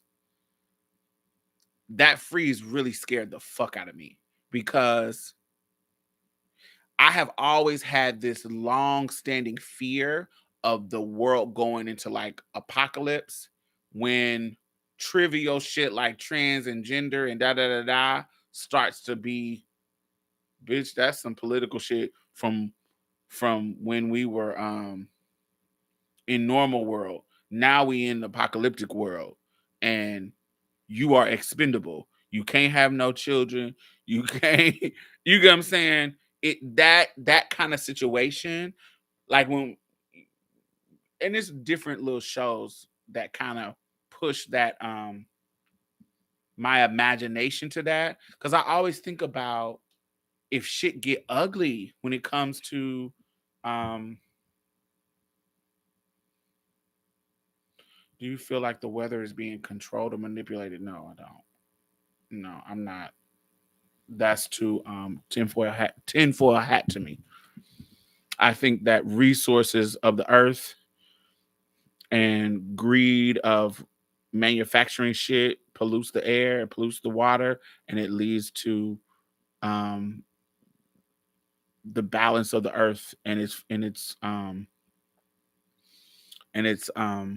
weather systems being out of whack. And so that leads to the earth trying to balance itself.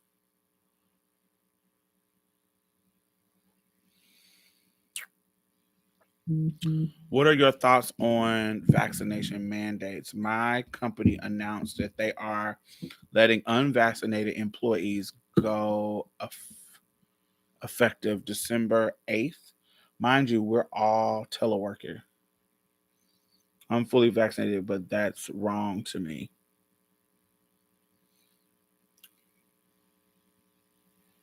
I feel like how do I feel? God, it's very complicated. It's not as a lot of people be like, it's so simple. No, it's not simple. It's not, it's complicated. Um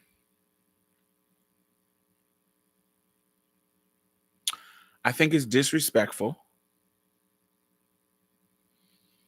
for them, particularly essential workers who before we had a vaccine, you were kind of forcing them to work. Kinda.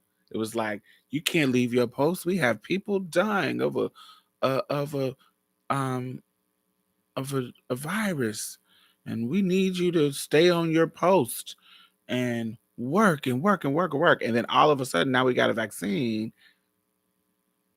You are threatening to fire them.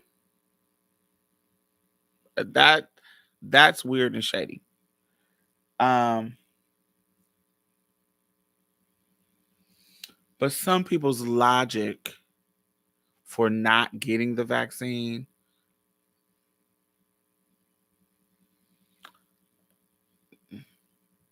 I'd be like, girl, it just feels unrealistic to me. It just feels like that doesn't make sense, baby. We all have been vaccinated with something. We all have been vaccinated with something we don't know the intricacies of when it comes to all the vaccines that we had to get to be in public school, all the shit, even the medicine that we get, the Tylenol that you get from the grocery store. You don't know what them motherfuckers put in it.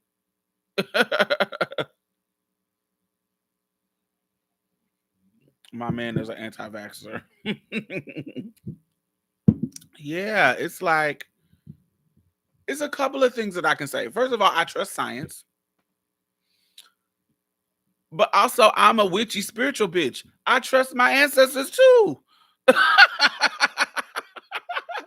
I don't think that that's in my cards for me to get a vaccine and it turn me into a zombie. I don't think that that's my ancestors want that for me. I just don't. I don't think that I just don't that just doesn't make sense to me. Mandates are about forcing them to work as well. A lot of the companies are having trouble keeping employees because they get sick and never return back to work. That's the only plan, baby girl. But most cis folks expect us to come to the table saying that, oh, you must not be up to date, Ty. I feel like if you're working around other people, you should have to get the shot because it's not just about you, it's about community. Yeah, I think that's easy to say. Yes, it's easy to say. But I just don't want to reasonable anxiety. I don't want to throw that away. I'm vaccinated because I trust science, but I don't know. It feels uncomfortable. It feels uncomfortable. I can't say I haven't fully thought about why, but it feels uncomfortable. I'm more into consistent testing, mask wearing, and improving ventilation. Our food too. So many things from coffee, chocolate to peanuts have ground up roaches in it. People consume it daily. It's a slippery slope situation. Yes. How far can they go with mandating shit? Now, what if they mandate you to put a chip in you? Now let me put my tinfoil hat on.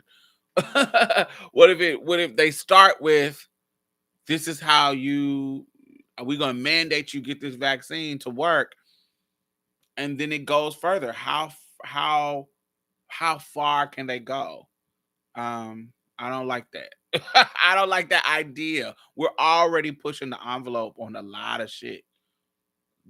We're pushing the envelope, y'all. Like with abortion, with that fucking shit that happened in January 6th, that is a push, y'all. That was a anomaly. That was wild. Understand that that has not happened before, and that is a push towards something crazy. Um,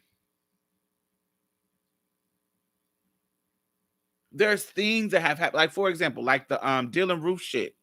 Like we've seen the Dylan Roof shit. Like we've seen the Dylan Roof shit multiple times. White person wear some black people out at a church. We've seen that. We've seen the 4 black girls, 5 black girls. We five. It actually was 5. I learned recently. Um, but the 4 black girls that's popular in Alabama, they had done that before. So that's not saying that it's not as horrific, but we've seen that before. We're in some new territory. We haven't had a global pandemic like this. That shit was for um we saw the Asians wearing putting the mask on when SARS was happening. Da da da. We saw that. This is I feel like this well not the first time we've seen it in with the Spanish flu too, but this is the first time in my life that we had to deal with something like this. This is some new shit.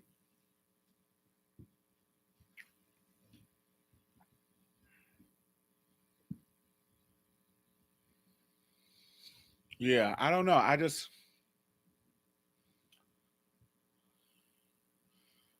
We've been, but then it's also we've been forced to get vaccinated. You forced like when you go to you kills me, nigga.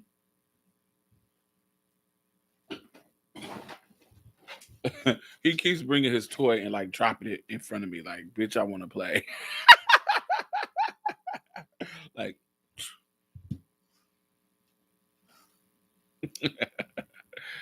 um, I want the girls to get militant. No shade. I don't know. I feel like I don't know. There's something about it that feels wrong, but it's also something about we already are. We prior to this, there were vaccinations that we had to have to be in public schools, just like other vaccinations. So it just feels like I don't know why. What's the big deal? Why not get vaccinated? It just feels like mm, I don't understand why people are not getting vaccinated.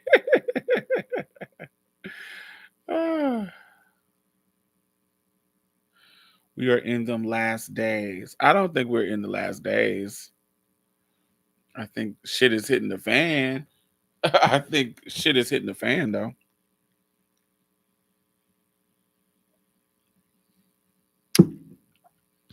Amazon Woman Army. What kind of dog you got?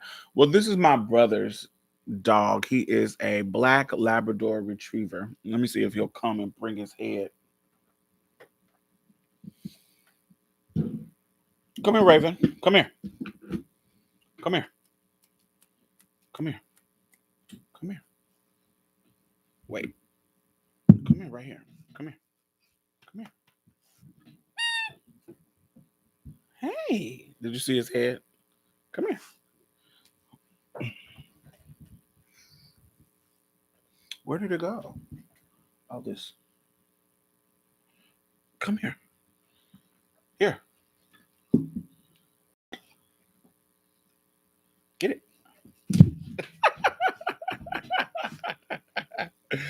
He is so smart. He is so good. He's just so smart. He's just such a smart dog. Um, he does everything you tell him to do. You tell him to sit. You tell him not to go some like say if I'm outside and because he's military trained. So say I'm outside and I want him to sit in a spot and stay there. I can walk wherever I want to walk and he won't move until I tell him come. Like he's just super trained. He will is the dog living with you temporarily? Yes, he's my brother's dog and my brother is in training for TSA. And so he's about to get a new dog that he is training with for TSA. And so until he gets settled, I'm keeping Raven. Because Raven is a retired military dog. He has aged out because he's a old silver daddy. Big daddy. Big daddy. What you doing, big daddy? What you doing, big daddy? And so he has aged out. And usually when they age out, they, put him down, but or they give him to their owners. And so my brother was their owner, so they gave him to him.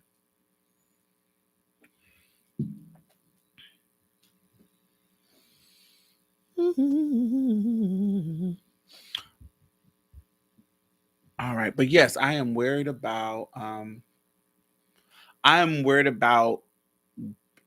because we're so on the people who are on the margins are at risk when shit hit the fan. We are at risk for people to wear us out. And so I'm kind of fearful of that in the next 10 years. In the next 10 years, a lot of these young babies, whoever is babies that grew up on Little Nas X and all this education. When did Pose come out? 2018. Pose came out 2017, 2018. So people who are like 10 years old then, now they're gonna be in their 20s. Like it's similar to people who were 10 years old when like in 2008 when Obama became president, like or when they was born, their president was a black man. That had never been experienced. Where as soon as they come out of the womb, it's a black man, and it's for 8 years. Their first 8 years, the leader of the free world was a black man, and so that does something, I think. And so eventually, um,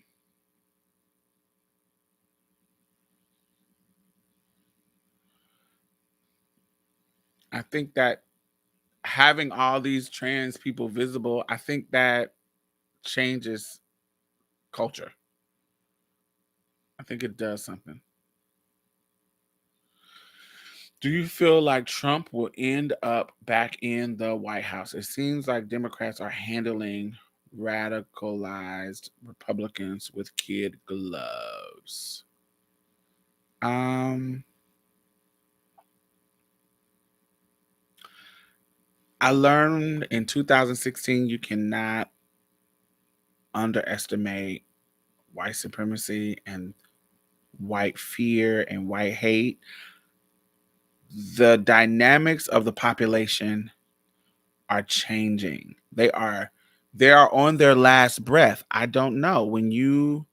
Um when you have an animal dying or somebody that is dying and they're trying to live, um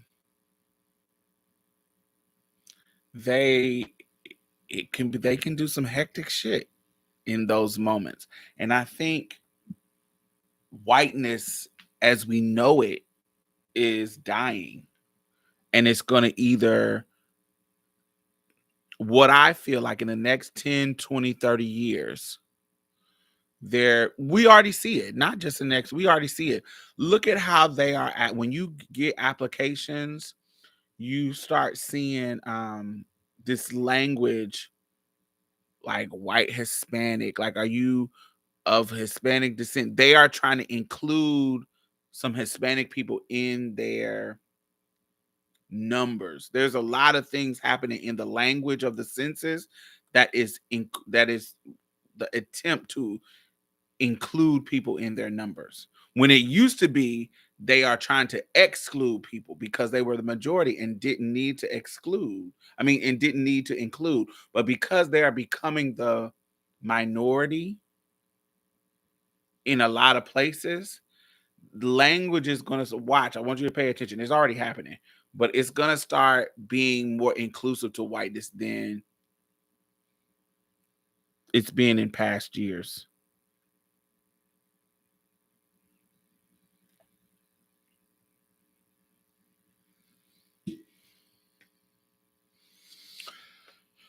Let's not forget Republicans win via the electoral college. They don't even have to win the popular vote. Yes, but Democrats did too.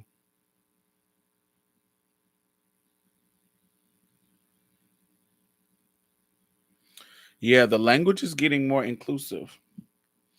And I think they're going to try to be more inclusive and including to get their numbers up. But I think that's one of the reasons why they want to stop abortion.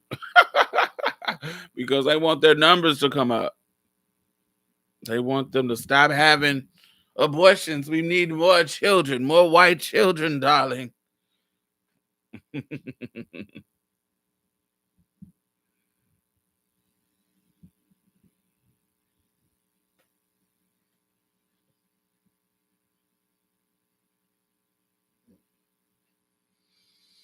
Being white isn't as popular. A lot of people want to be mixed with something. Now the swirl is taking over.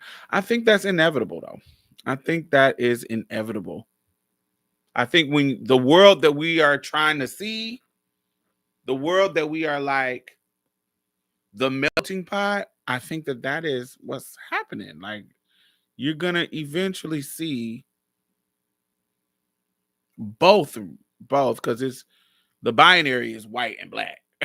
Everybody else in between is everybody else in between. But I think both of those spectrums are gonna not die out, not die out, but you hear, like, I watched a video about um the video was telling black women that they need to seek outside relationships because being loyal to black men is not helping us no more.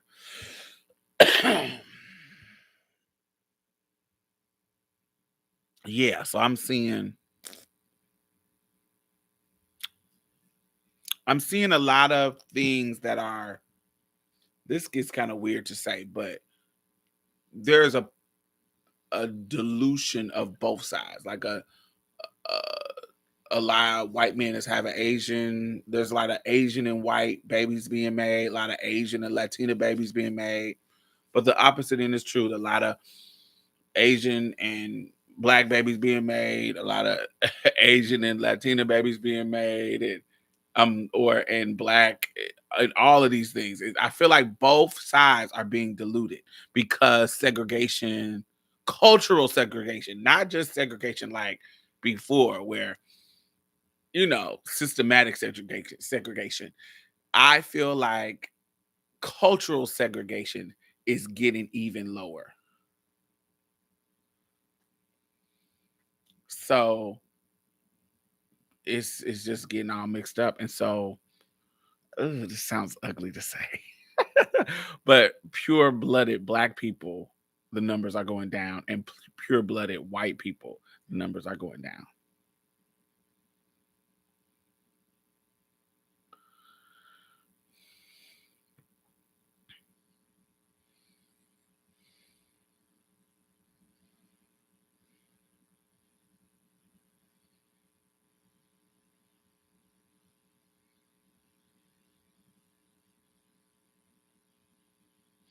I don't like that.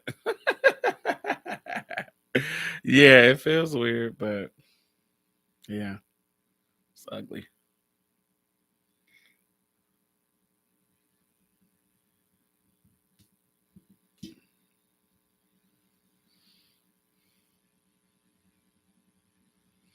I need to see my black babies. Yeah,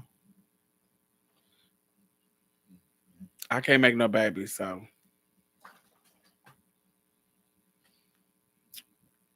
no, I can't make no babies with the people I sleep with.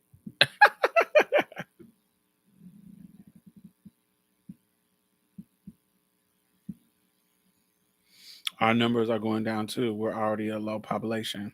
No one talks about that.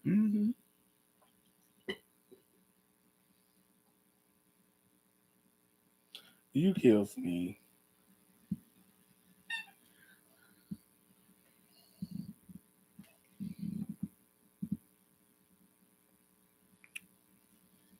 We're gonna look like Brazil.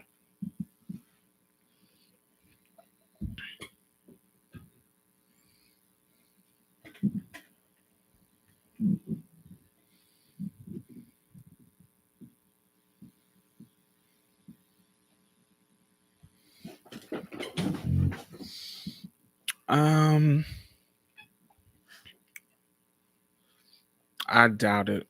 I doubt it, Maggie.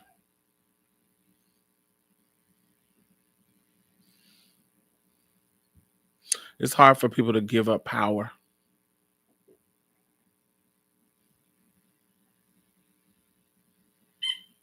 Do you plan to visit Brazil? I plan to visit any place that I can.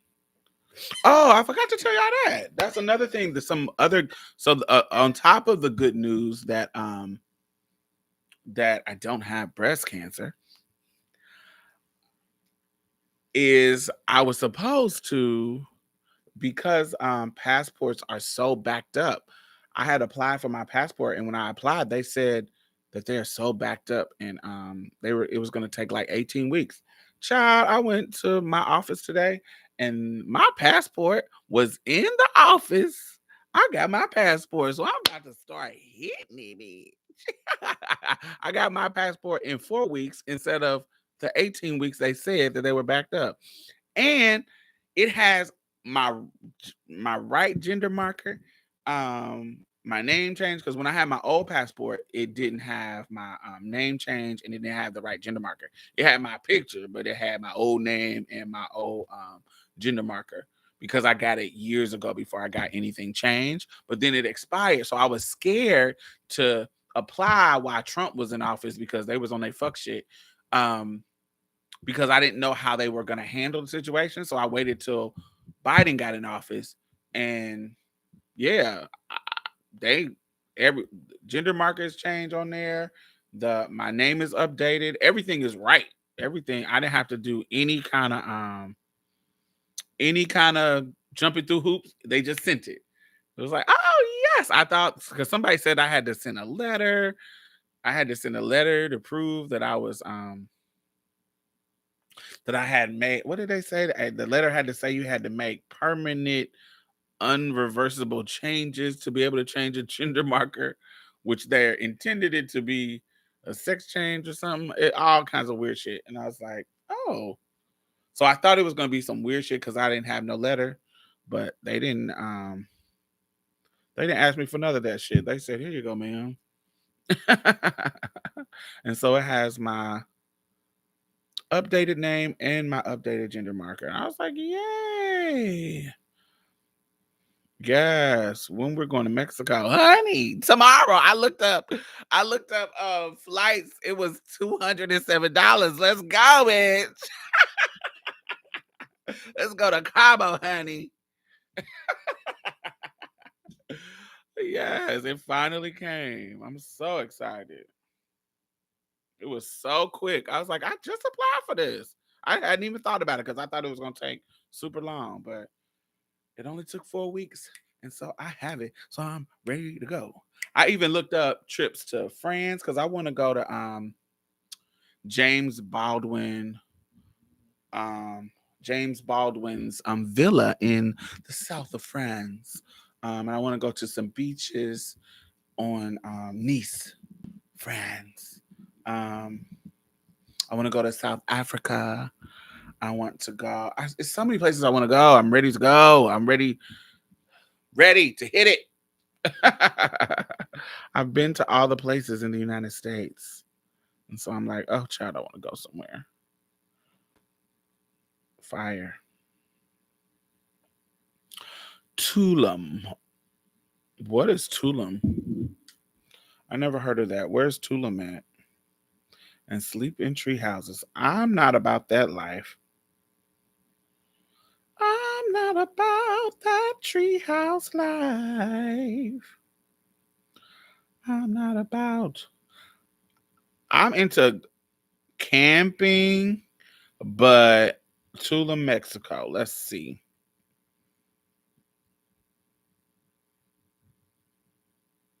I'm not seeing no tree houses. I'm seeing beautiful beaches.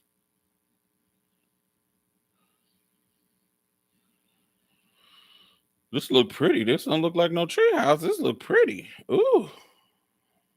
Oh, okay. I see some tree houses. This look beautiful. Yeah, we can go here, Brianna. This is fire. This looks so good. It's dope. It's pronounced Tulum. Tulum. Tulum. Ta, like ta or tu. Tulum or Tulum. Tulum. South African beach sounds love. Yes. South African peen sounds love too. Tulum. Yeah, I never been there. I never heard of that. But the pictures look so nice.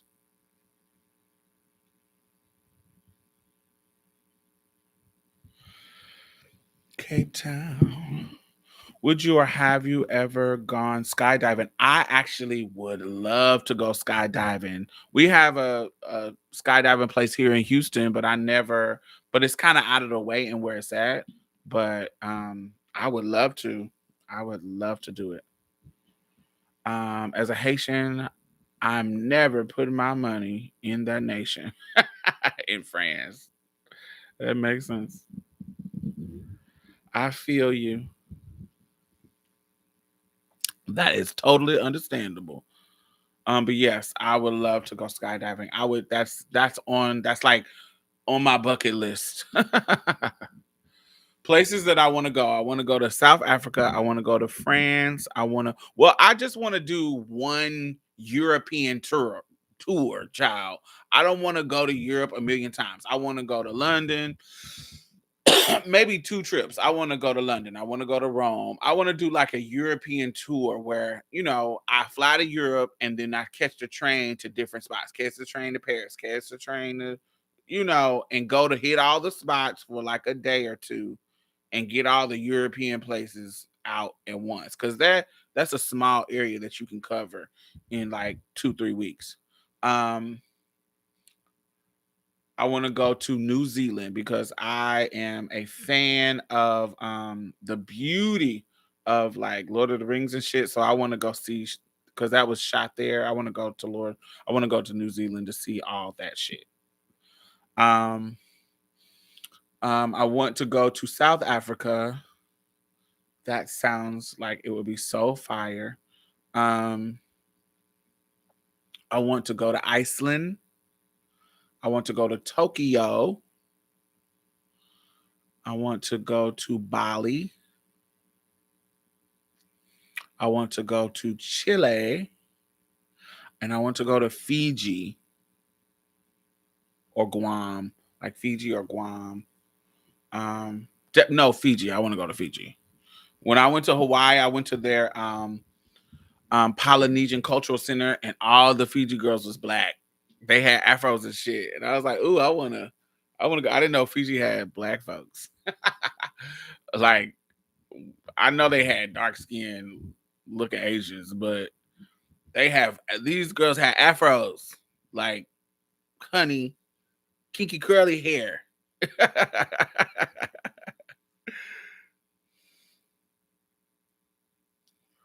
Yeah, I want to do the Europe tour, but with Budapest, Amsterdam, and Barcelona. Yeah, I would love all of that. I definitely want to go to Amsterdam. I want to smoke weed in Amsterdam, just to do it, and go to the red light district to see the sex workers. I'm trying to pay my bills, but y'all have fun. I paid my phone bill. Yeah. I feel like I feel like I would have done more traveling when I was younger if I knew the cost wasn't as inaccessible as I believed. I think me being an escort when I was younger taught me how to make cities more accessible. Being an escort, you learn how to find the deal. Excuse me. You learn how to find the deals. You learn how to you get what I'm saying?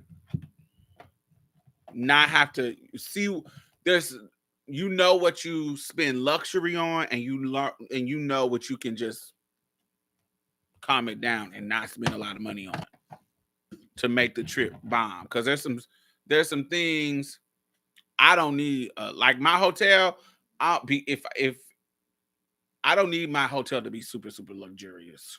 It's nice when it is, but I don't need it to be super luxurious. I'd rather spend that money on doing shit while I'm in the place. I have a little. Now I can't say no damn hostel. I know a lot of people they be backpacking and going places and they stay in like hostels with a bunch of people. I can't do that. I need my own space. Like I need my own room. I can't sleep where we all in the same room and on bunk beds and shit. That can be cheaper, but I can't. I can't deal. I can't do it. I have to have my own room, my own space. And so, but it doesn't have to be a 5-star. Like I definitely could stay in a 3-star. Um, I need a place to untuck. Right.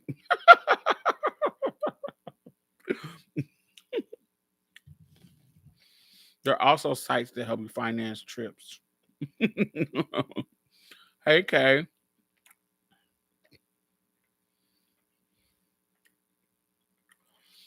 Kay, I answered your question earlier. That's what started off the episode today. Kay is the one who has the guy friend, the straight guy friend that she was navigating. It was Kay. You'll have to go back and listen to this episode. We had some great conversations about it.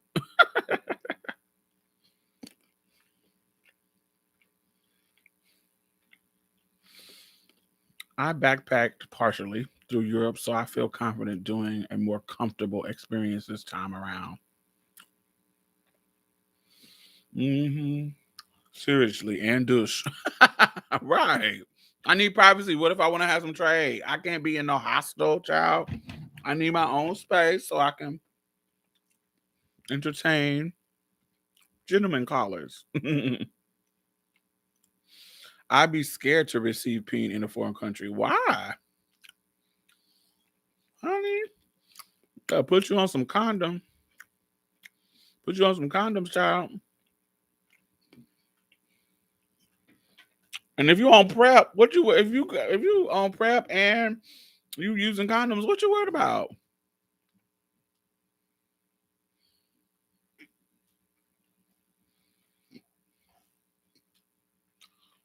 Oh no.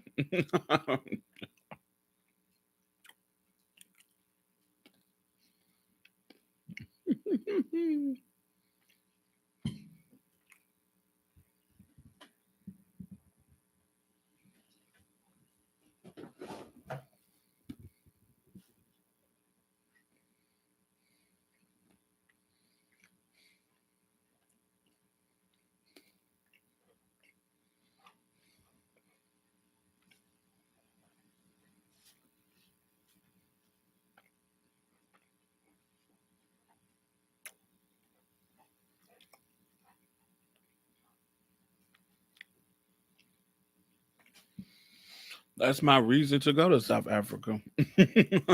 For the peen, yes. For the men, yes.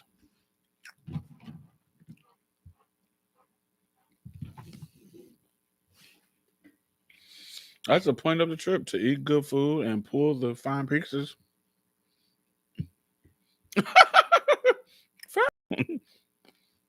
That is the whole. That's what I determine a good trip. Good food. Oh, and beautiful places. I do include being able to see beautiful places. I'm slobbering. I'm eating almonds and they're good.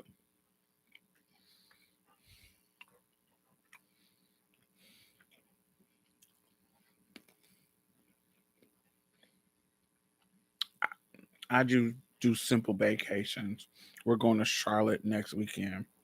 Yeah, I've been to so many United States places over and over and over that don't feel like vacation. And I want to experience beautiful places that I've never seen. Mountains, be different beaches, um, just view. Like I'm into looking at the view, looking at the scenery. That's what I'm looking for. I'm looking for BBC food and a beautiful view. A beautiful view. Something.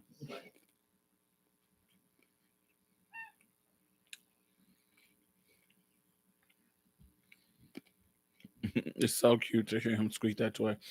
He brings it over. Watch, he about to do it. He's telling me that he wants to play, and so he'll bring the toy in his mouth and drop it down to the ground like, "Bitch, I'm ready to play."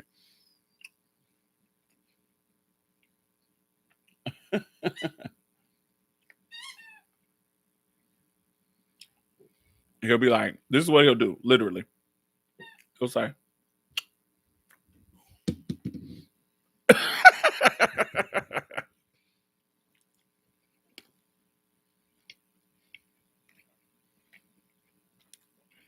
And if it's not close, if you ignore it or if you're not close enough to it, he'll pick it up and put it right on your foot.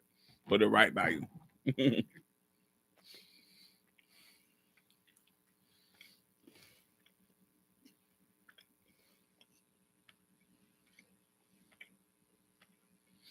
I plan on moving to Charlotte, the Queen City.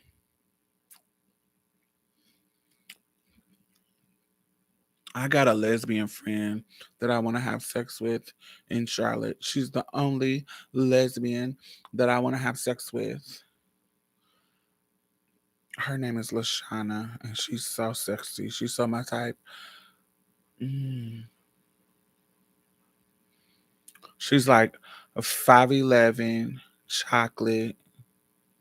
Not chocolate. I'm trying not to stop. I'm trying to stop saying chocolate. A 5'11", dark skin with pretty ass lips and dreads. with a little chest, so she don't have big old titties. She's like a masculine stud, and she is the one of the only stud women that turn me on when I see them.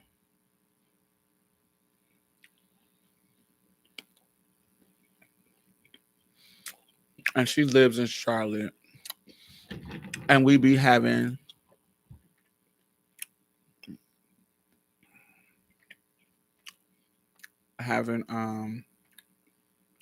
little flirting session.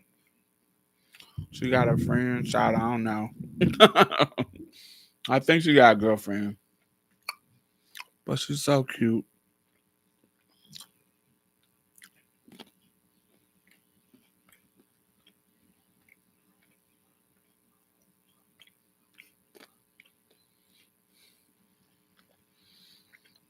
The Black Queen Charlotte. They used to read Queen Charlotte about her African features.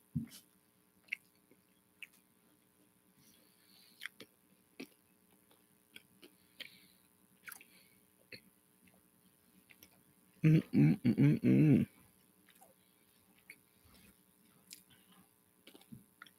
Make sure y'all thumbs up. Make sure y'all I got some fire ass new shit, y'all, that I'm gonna show on my TikTok.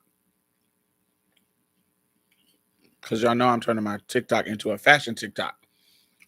I already put a couple of videos up. Are y'all on TikTok? Or is TikTok too much for y'all? I get older people that be saying it's too many apps. But yeah, if you are on TikTok, follow me. Diamond Stylz, DIAMONDSTYLZ as in zebra.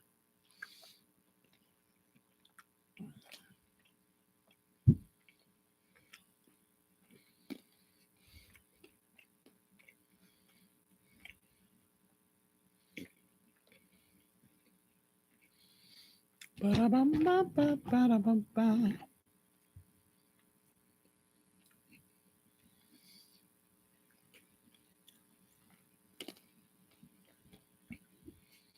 I love TikTok via YouTube. What does that mean? Are they connected?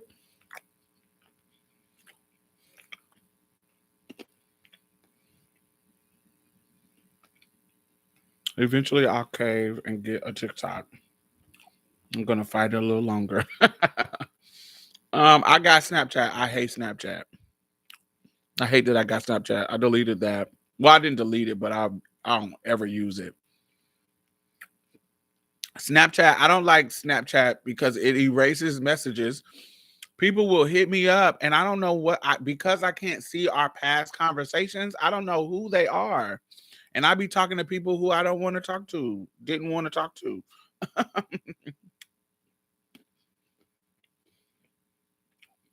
That sounds like a good idea. A black trans travel group. I think I'm too problematic for that group. Cause honey, who don't want to be worried about getting clocked when I'm on a trip, girl, it's me. I'm trying to just be on my trip. I ain't trying to be.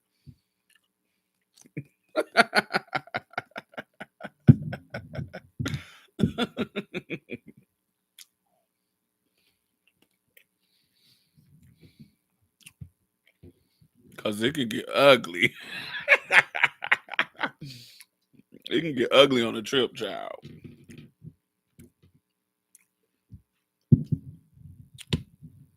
Oh, okay.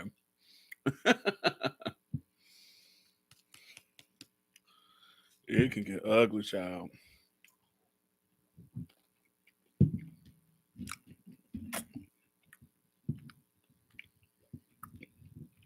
Mm.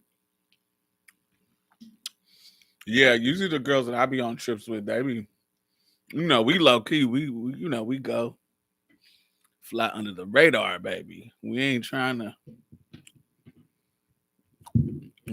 be trans women are lit. We just trying to be, you know.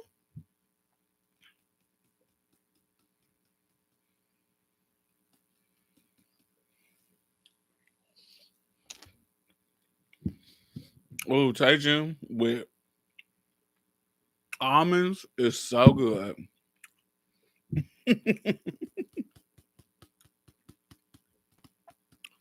I'm not supposed to be eating because it is shit. It's well past the time, but my brain didn't shut off because I'm sipping. This is my last four.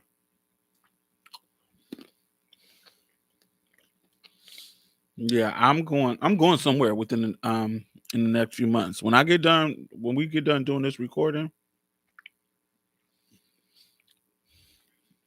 I'm doing something. I don't know. Even I'm doing something. Especially now that I got my fucking passport. Quick, I'm out of here.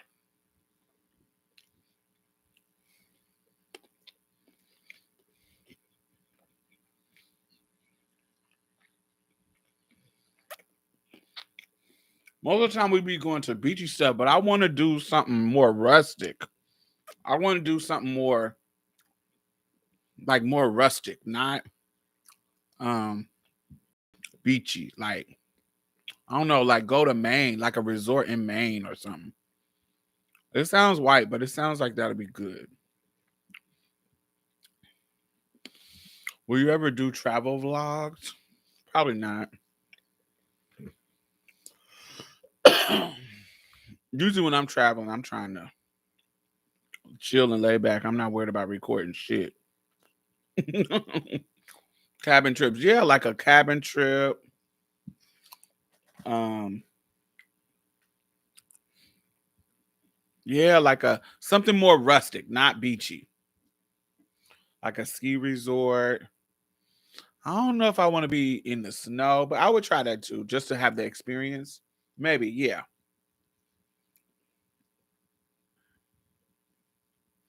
yeah, something coldy, something cold. Yeah, I guess, yeah, not too cold, man. But yeah, something.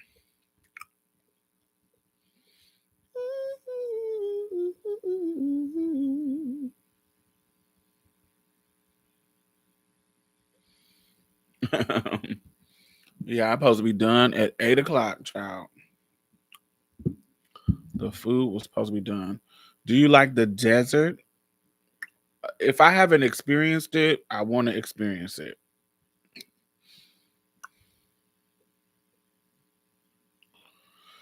Dave Chappelle admitting he's quite a turf. We already talked about Dave Chappelle on the last episode. You can check that out. I kind of don't want to entertain Dave Chappelle if that's what you're trying to get us to do. I don't really. We already talked about him.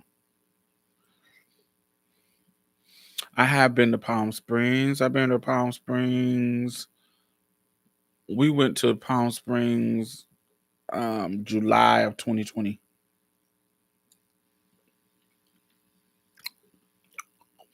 You know, when it was we had been locked down since March and we had to sneak off because we was tired of being locked down.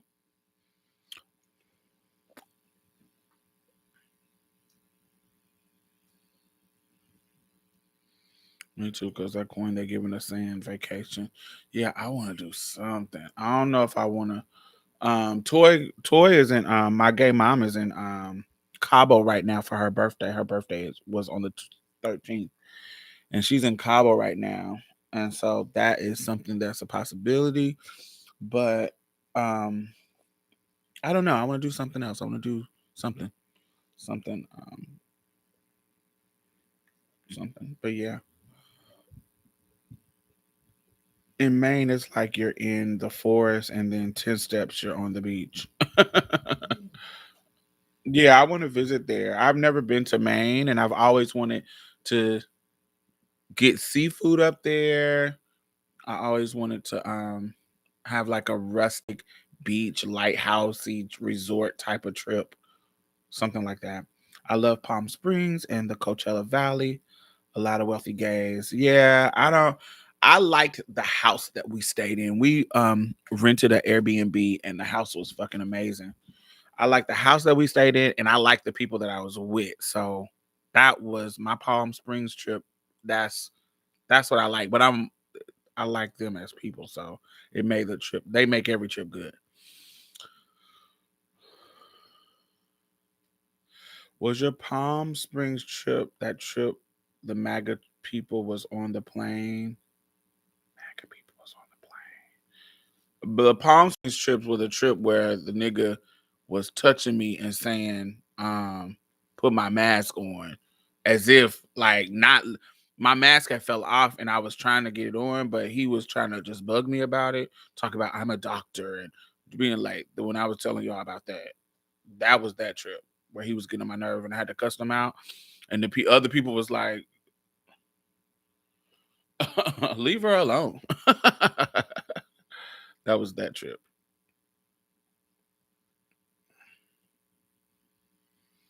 Is there any black ones? It's a mixture of everyone, but majority white people. Oh, in Palm Springs, yeah, I didn't see any black people in Palm Springs. I didn't when I was there, other than the people that we came with. um, I kind of want to go back to St. Thomas too. St. Thomas was fucking beautiful. We didn't stay in a we stayed in a fire ass place, but it was kind of far out. It was kind of far, so we had to spend so much money in like transportation because their roads are like British people roads, so they drive on the opposite side, and so we couldn't rent a car because that was kind of weird, and yeah. Martha's Vineyard. I went to not Martha's Vineyard, but I was in that area in New York in August. I went there with my New York friends and we went to the Pindar Vineyard. We was in Montauk and we went to this vodka distillery and a vineyard out there and it was fun. It was beautiful. I went there in August. But it wasn't it's like right you we went to the end where you have to catch a boat to Martha's Vineyard. You have to catch like a ferry thing, boat thing. We were right at the end. That's where we were at.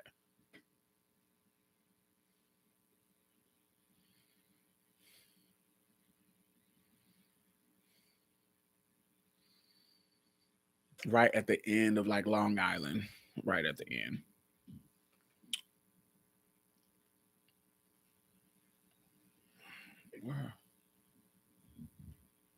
I kind of want to go to Vancouver. Like I want to go to Canada somewhere. I haven't been to anywhere here, Montauk.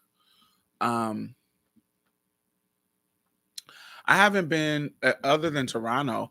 I haven't been to Canada, and I would love to like go to Vancouver. I've never been to Montreal.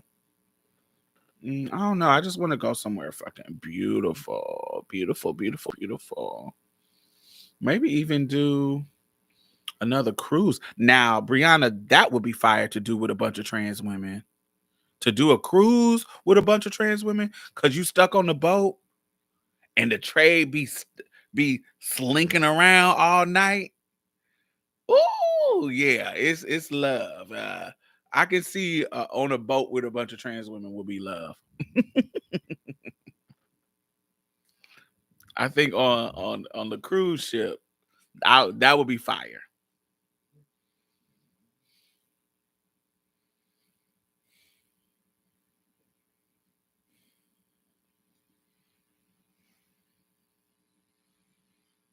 I can see that.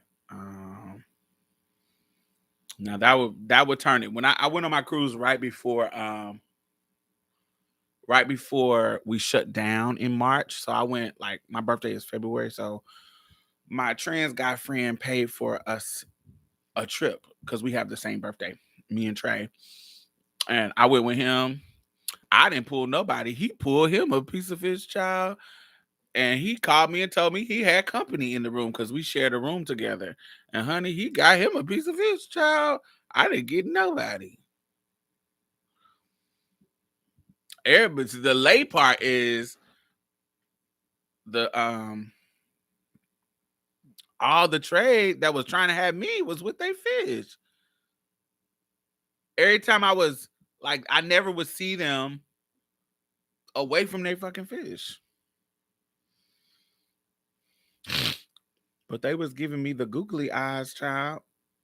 But yeah, he had pulled somebody. I didn't even pull nobody. But it was fun. It was fun as shit. The food, the partying, the drinks, the cruise was fire. I can see now that would turn it. I can see me get you like 5 or 6 trans women that got some coins,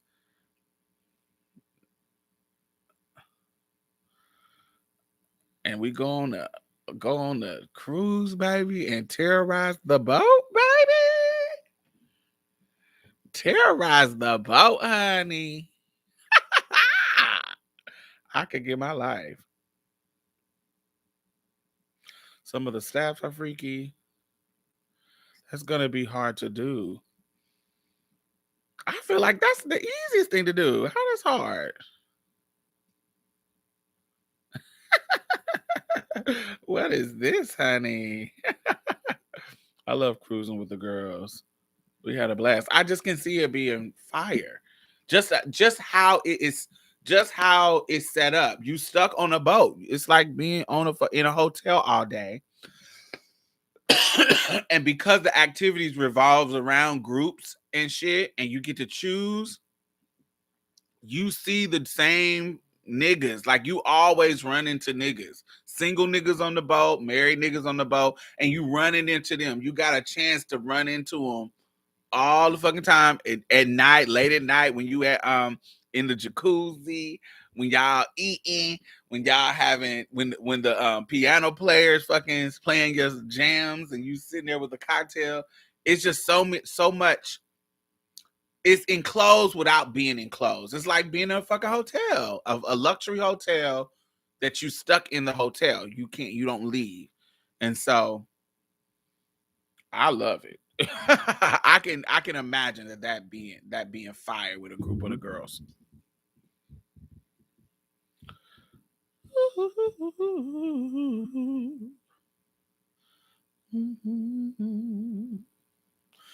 Anyone who had a heart, anyone who had a heart will take me in your arms and love me too. I don't know how to do.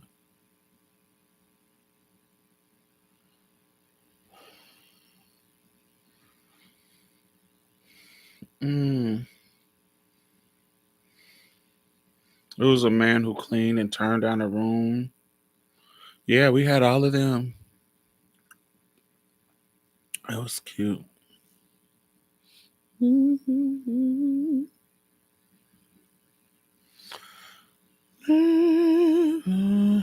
Let's put it together. Oh, I didn't know you never been on a cruise, Brianna. Yes. Yeah, let's do cruise, honey.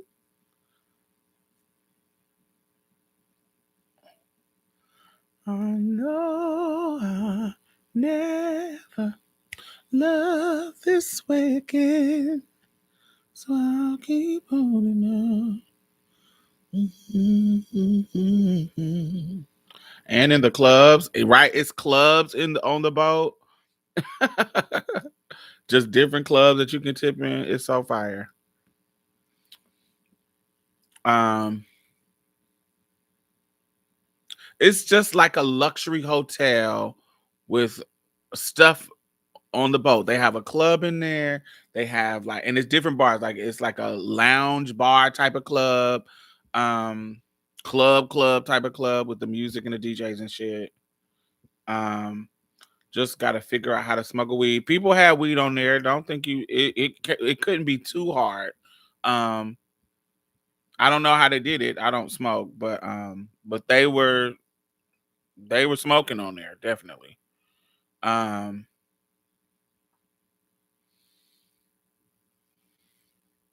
I would only thing that I would the only caveat that I would make is the change from the one we took. Um, I would choose a all adult. I would choose an all adult cruise.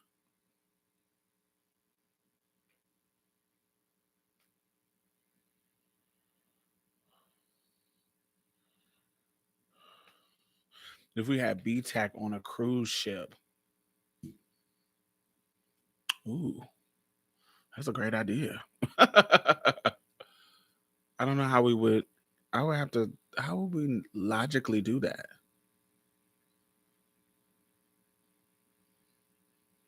Or if B2WI just had just the girls.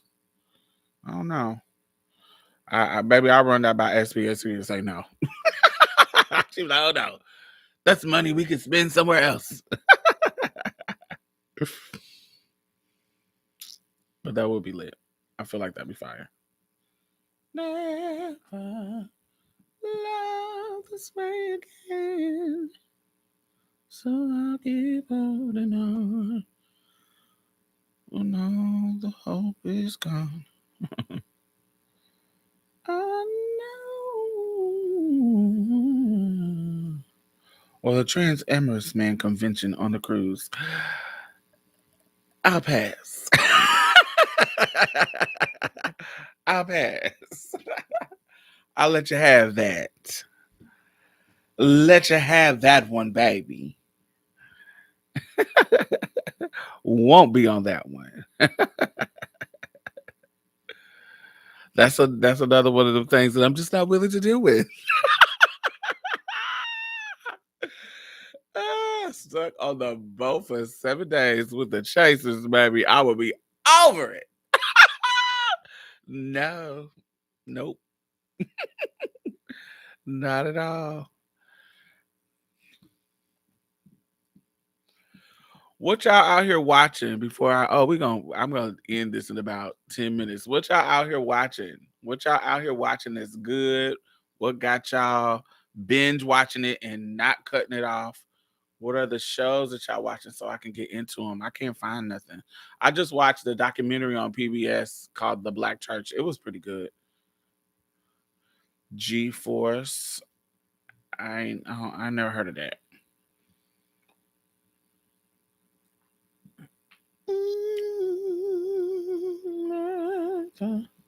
Love this way again. So keep on.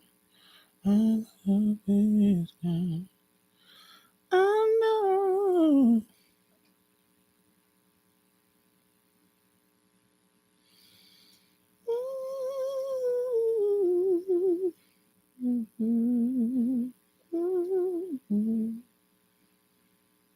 The old one or the new Soprano show? If I watch the new Soprano show, do I have to watch the old one to understand the new one? Hey, Camille.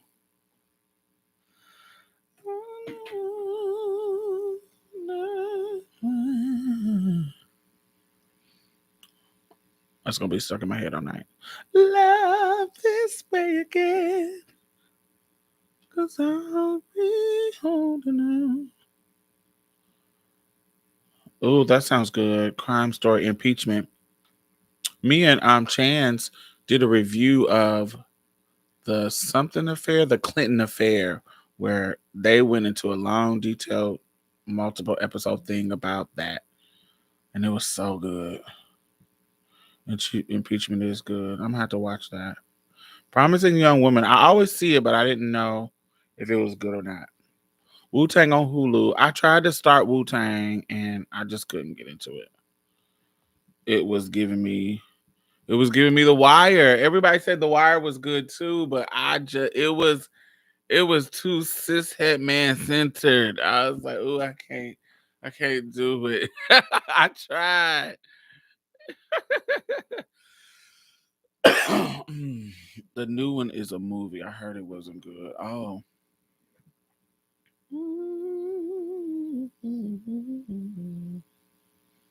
Do anyone would take me in your arms and love me too. All the Queen's Men. The crazy part is all the niggas on All the Queen's Men are either Butch Queens or Trade, like in real life. So I done seen most of all their pieces. I couldn't get into it. I was like, okay, mm-mm. I love the Wu Tang show. That could be a shout out to the my baby daddy Dave East. Dave East is in the Wu Tang. Who is he playing? She said I was being funny. It's so bad. Yeah, I couldn't. It wasn't centering cis men, but it definitely gets better, especially the season two. Gotcha. I'm from New York, so I'm living for at the Wu Tang. Yeah, every New Yorkers I hear them saying they love it. Dave East is playing Method Man. What? What? Method Man is fine, but he ain't Dave East fine. Method Man is fine, but it's a little regular degular fine. You know, Dave East giving you honey. Love goddess, baby. Ganymede. Go through a travel agency.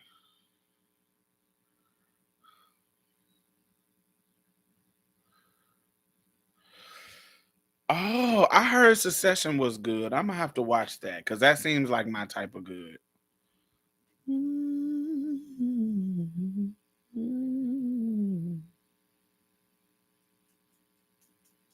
The trailer A go.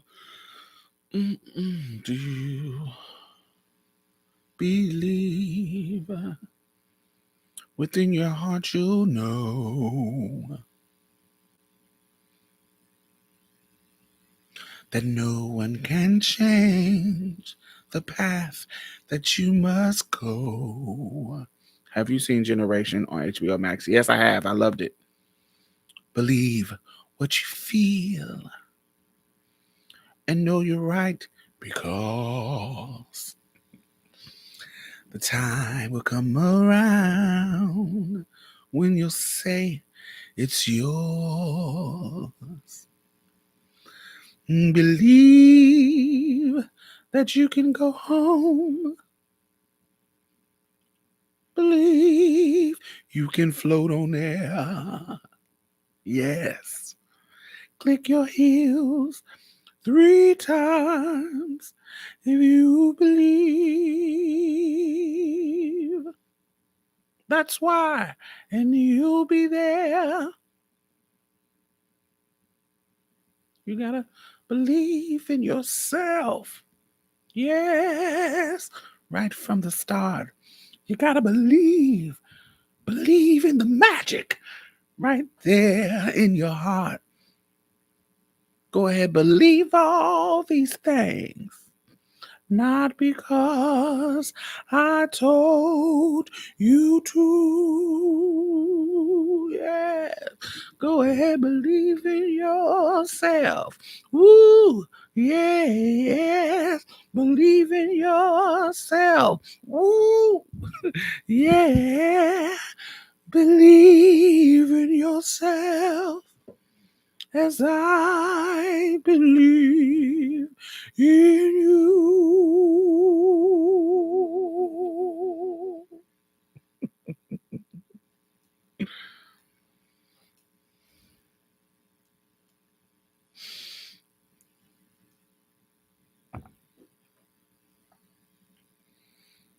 So I had the power all this time.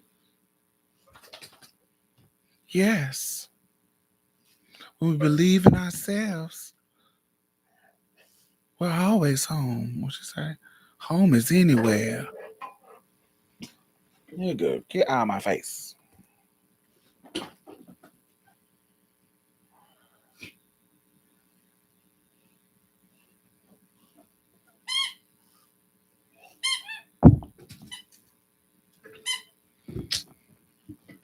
Get it.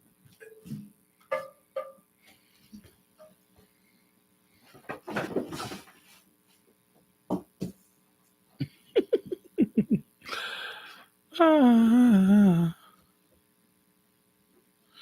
They could have kept that AHS Death Valley and just keep going with Red Tide. I don't think I haven't caught up on AHS. The last AHS that I found was that I watched was probably Apocalypse Child. I was gonna get into 1984. I think I watched the first episode and it just didn't grab my attention, so I didn't ever go back.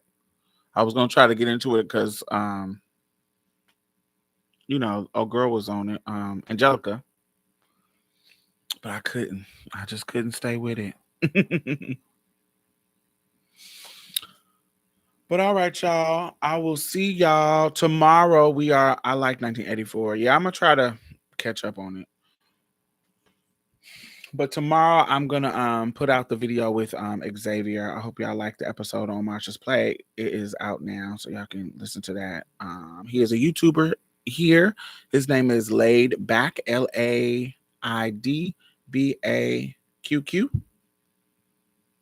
Red Tide was better than Death Valley. Roanoke shook me, so I don't watch no more. Yeah, I don't know what. I didn't even finish Roanoke. It started getting all over the place, and I couldn't get into too much. I hated election or whatever the political season was. I liked it that. I liked it election. It was called Cult. It was Cult. Yeah, it was Cult. But I liked it. I liked it that season. But yes, I didn't watch Hotel. That's the one I didn't watch at all. I skipped that one. But yes, I will talk to y'all tomorrow. I will be putting that up and doing a live chat with when we talk about him. And yeah, y'all have a good night. Make sure y'all thumbs up. And I'll see y'all next Friday or tomorrow when we do a live. All right, y'all.